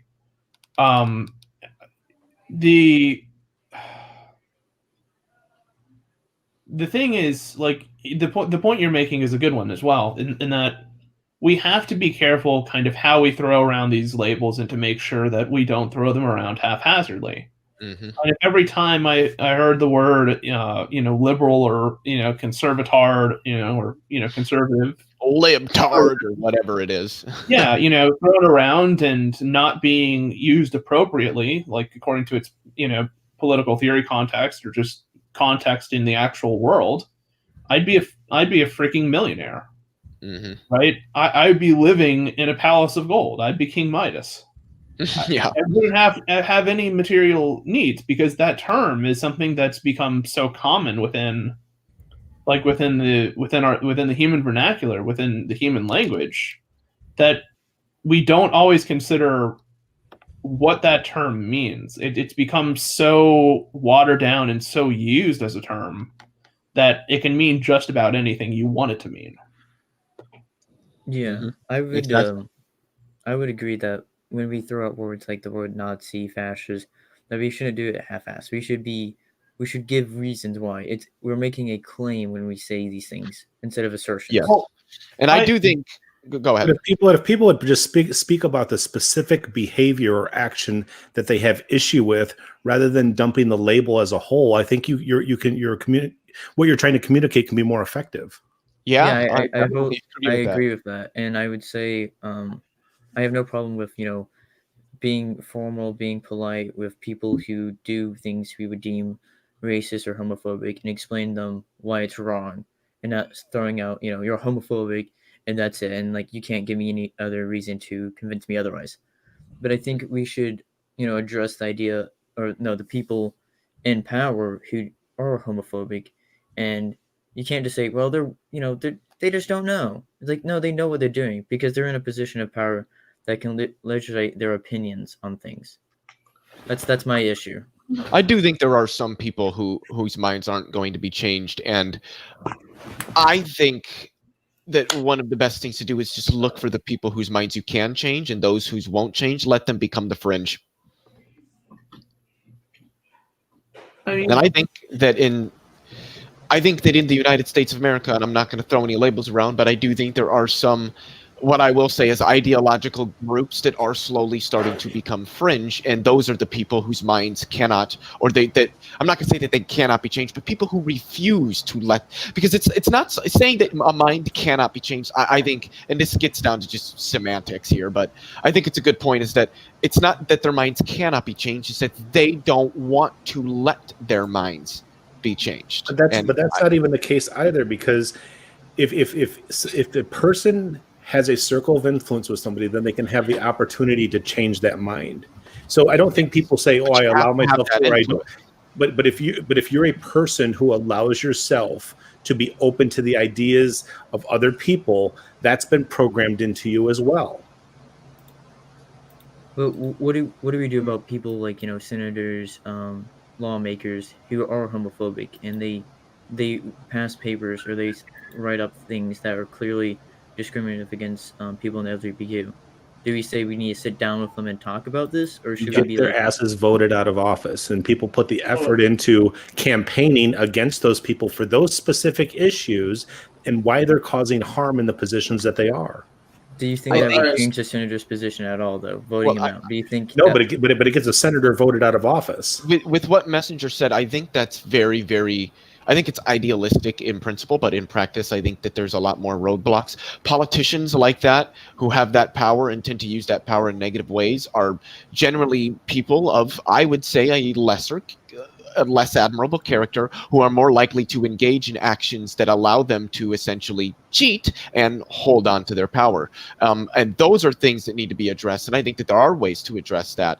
But I think that that's going to take a majority of people unified in order to change it. And at least in the United States, I don't think we have quite as many people really unified. Because politicians do so many things to divide us. Politicians do so many things to divide us. That's why you see 50% on one side and 50% on the other side. That's why they don't want third parties. And they purposely divide us so that there's never that coming together to create any real change. It's the divide and conquer tactic that's been used for literally millennia. Well, they keep up the constant smokescreen by making us forget, even though we all know who's responsible for those people getting elected, and namely it's special interest groups. I know, big shock. Yeah, I agree, but it is past 11 o'clock. I'm going to wrap it up. So I've been kind of quiet over the last part of this conversation. I'll let Gary and Messenger talk. I'll let everybody talk. I'm the Rage. I take different approaches to shit. I always kind of find it funny when theists, and Messenger, you're not the normal type. And Messenger, you got all your psychology shit. But I always find it funny when theists come at atheists and say, well, you should play nice. It's really the only way you're going to change our minds. And it's like the same shit here. I think it takes a wide variety of different attacks if you're going to change somebody's mind. I think anybody's mind can be changed. I've never given up on Matt Powell. I've always talked about that. I think that Matt Powell one day might wake up and not be a homophobe. But right now he is. And there's plenty of people out there willing to take a nice track. There's plenty of people out there willing to cancel him. And then there should be also people willing to call them the fuck out and have that social pressure for change as well. You make it to where it is not susceptible or acceptable within society. And that changes them well. So it's not just one thing is going to work. It's not just the technique the dude used and converted the grandmaster. It's not the techniques that I have used, and for some fucking reason I've had like 6 people reach out and say I'm the reason they left Christianity. I don't even try to do that, and I don't even believe it when they tell me, but it's just it takes a lot of different shit to change people's minds, and it's not just gray or this or that. It's a lot of different shit, and people's approach is their approach, and however they take to it. Would it be more effective to vilify their position than the person? Because like if somebody really came at you and threw a bunch of labels that were unwarranted at you, right? But if it makes me laugh. Well, it makes you laugh now because you've grown a thick skin in regard to it, and you actually handle it better than most. So there's that. But I'm saying that in terms of you wanting to hear a person's position that vilifies you as a person rather than attacking your position. If they're attacking your position, you don't personalize it as much. But I mean, it is a very personal thing if your ideology tells you that this person is less than you, and then you're going to treat them accordingly. That is a personal issue. But you don't have to personalize their negativity. You don't have to personalize their ignorant viewpoint. I don't. You don't have to. No, you don't have to, and I'm agreeing with that. But I'm saying sometimes you need to. But like you said, Matt Powell, for example, that you have hope. He moved out here in my neck of the woods next to one of the most homophobic people. I lost. The odds are LGBTQ hating people. I know diminishing. Well, he moved out to Arizona to be Steven Anderson's acolyte. Right, exactly. Messiah in training. That's what Matt Powell is now. 100%. So, what hope do you have for somebody who's that? Not much anymore, but maybe one day he'll wake up. Maybe it happened to me. What influence is going to change that for him? For me, it was Matthew Shepard. Maybe one day, him and his wife or his fiance or whatever that that marital structure is, will have a gay child, and Matt will have to see whether or not the love of his child or his belief in God is stronger. See which of those two make it out alive. At this point, I give it like a 1% chance, but it's still possible, and you don't give up on people, right? So you continue to try to affect change in whatever way you can. Mm-hmm. The thing is, I did see a TED Talk about this, similar kind of thing. Like, very conservative parents have, very opposed homosexuality, very very outspoken against it, and they're part of a very evangelical type of church, that kind of environment. And their daughter, when she became an adolescent, turned out that she identified as gay, she was lesbian, and it was a choice between her and everybody thought it was going to be, is it a choice between her and the family, right? Or are the parents going to kick this girl out because their religious beliefs are more important than their bond with their child? But no, the parents were, remarkably, they chose to, conform and adopt different religious beliefs. They chose to accept their child's identity, for what she was, for being, lesbian and expressing that as how she pleased in her own unique way. So yeah, I think anybody can change. But I don't think anybody prior to the end of that story would have really saw that coming. I think sometimes it really does take something that hits close to home for people to have that kind of change in worldview, so to speak, to have that radical of a change of belief. Which is, and that's why you normalize it, and we have over the last 15, 20 years, and now it becomes harder and harder to be that homophobe when your favorite cousin comes out of the closet, or your brother, or your sister, or your dad, or your mom. And that's why we try to normalize, and that's why we have civil rights movements, because you have to normalize people being able to be who they are. Yeah. Is there going to be a moment for last words at all, Rage? Yeah, real quick, go through the line, tell people where they can find you, but then I have to go to bed because I am exhausted. Well, Immutable is first, so we should let him start us off. Oh, okay. I'm glad to see Messenger back. Me and him have had some good conversations before. It's great to have him back on Nox channel. I think if there's anything to take away from like this particular part of the conversation, it's that be very careful like in the terms that you use and like the frequency to which you use them, because that can cause dilution in terms of how that term is perceived and what it actually means. Be respectful towards one another. You don't necessarily have to agree with their position, but silencing the opposition, in my view, is never a way to close the gap. It just seems to widen it. If you want to find out more about me and my affiliations in general, I tend to associate with Speed of Sound of Gravity, where we do morning reports, but also occasionally now and then review other content creators on YouTube that are of the Christian variety. Awesome. Real quick, Speed of Sound, maybe you are, and it just has you in that category. When people do different numbers, I have to actually see it. So I'll go in and look, and if you are, I'll put you up there with Yuri. But yeah, it's nice having you back on the channel, Immutable. Go ahead, Leo.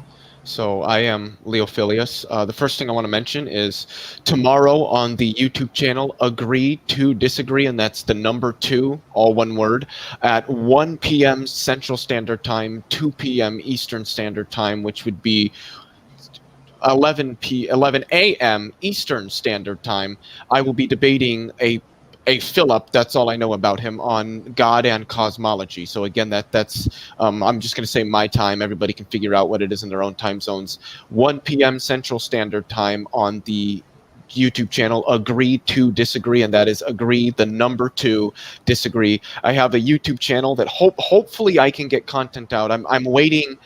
I have a meeting this Friday with a friend who's going to teach me some more about OBS Studio so that I'm comfortable using that.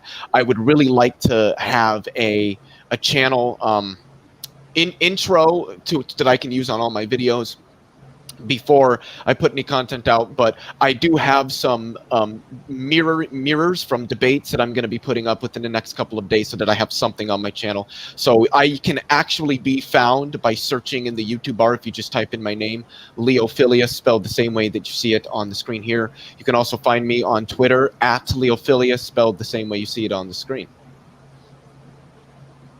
I will be doing science education and science communication with a little bit of politics, by the way, for the content on my channel. Yeah, Leo's the new hot boy. Everybody's getting him on their channel now. So, all right. So yeah, Mr. Parker, where can we find you? Yeah, you can just find me at just how the name is, Mr. Parker. You can find me on Twitter at the Mr. Parker. You have to spell out Mr. My channel is, I haven't posted anything for like 2 weeks because I've been busy. But I talk about politics and religion, and I've gotten involved into researching where I live politics, like Indiana politics and the recent election. So I might do a stream this Saturday talking about the current election for the governors. And I had Knock, Leo, I had those guys on my channel. I had you guys on my channel, and that's my content really. Yeah, I'm still. I've actually got it recorded. I just got to run it through Premiere and get it onto YouTube. But yeah, I'm gonna mirror Encounter and have it on the channel eventually. I have a couple edited videos to put on eventually too. I just stream all the damn time now. Messenger Reveals. Are you back? Are you going to be doing videos? Are you going to be coming into people's streams and having conversations again? I think I'm going to be back a little more frequent than I have been in the last 6 months. If people are interested in my unique view of Jesus and theistic type things, you can check out Messenger Reveals. It's pretty easy to find on YouTube. If you'd like to check out my secular self-help web or YouTube channel, you can go to Unplug from Worldly Thinking, and the one where was planning on doing more entertainment stuff and response type videos was Unplug, Reality Unplugged, which is where Nakasuchi talked about the funny video I made that everybody just loved in the atheist community. So, but I mean, it's good to be back. I'm glad that you and I had our one-on-one that we did. I know we were supposed to do things after that, and that's kind of when COVID hit. So I got busy, you got busy, and that's cool. I'd still love to have a conversation with you and I at some point, if you want to do it live stream, where we talked about some of the things we were going to hash out live so that everybody kind of got the position that you thought was important that I got out. Remember we talked about that? So yeah, I'd love to do that. If you still want to do that just so that we can, clear that air, that would be great. If you don't, that's completely fine as well. But I appreciate that that I was invited back to come and just share my views on things. Well, yeah, and I'm glad, we opened the channel back up. I used to, we had our moments there for a while.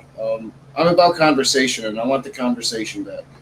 I don't want just people that agree with me. I do want opposing views. I want to be able to argue. I mean, that's like like me and John are really going to tweak the moderating system, because like sometimes I think it's really good to do that hand up thing. And then sometimes you really just want people to be able to go into each other and keep it flowing. So maybe switch it up depending on the timing of it all. But we'll get better at that. Play in that too. Yeah. I'd really like to have some, to be able to argue my point against where I think a lot of the mainstream. I'm not a fan of mainstream modern day Christianity. I don't know if a lot of people know that. Even though I'm a theist, I do hold to the teachings of Jesus. I do not believe that mainstream modern day Christianity has a healthy or correct view of him and his teachings. So that's the type of stuff that I enjoy more, like when I had my battles with Jill and when I had my battles with Darth, and I want to have those. I want to have those conversations again, and also share where I have issue with atheists or agnostics from their viewpoints. Also, is there anybody here that, not necessarily right now, but that could get me in touch with Darth Dawkins here probably within the month of November, because I really would like to have him on my channel. He just shows up in my side chats and wants to come in right then, usually on streams that I'm not letting people in. So that's Darth's approach. But I'm sure that maybe somebody does. We are going to get out of here, though. If you do know how to get a hold of Darth Dawkins. Yeah, Leo, to be short and concise with it, it's very rare that Darth Dawkins shows up on YouTube anymore. For the most part, he has his own server in Discord. To his Discord, where he can mute whoever he wants whenever he wants, because they're pressing him on his points that he just. I'm not even going to say Darth Dawkins is in his entire own category. Yeah, Darth Dawkins, his form, in his mind and his form with presuppositional apologetics is just collapsing day by day. It's the particular Van Tillian. There we go, Van Tillian. Yeah, Van Tillianism, presuppositionalism, which is. All right, so we are going to get out of here, though. I want to thank everybody that's on, everybody that came on, Randolph Richardson, Gary, John, everybody that I'm forgetting, even the people I don't like Sunflower. He's like 12. Thank you guys for being here. The conversation is back on the channel, and be the conversation.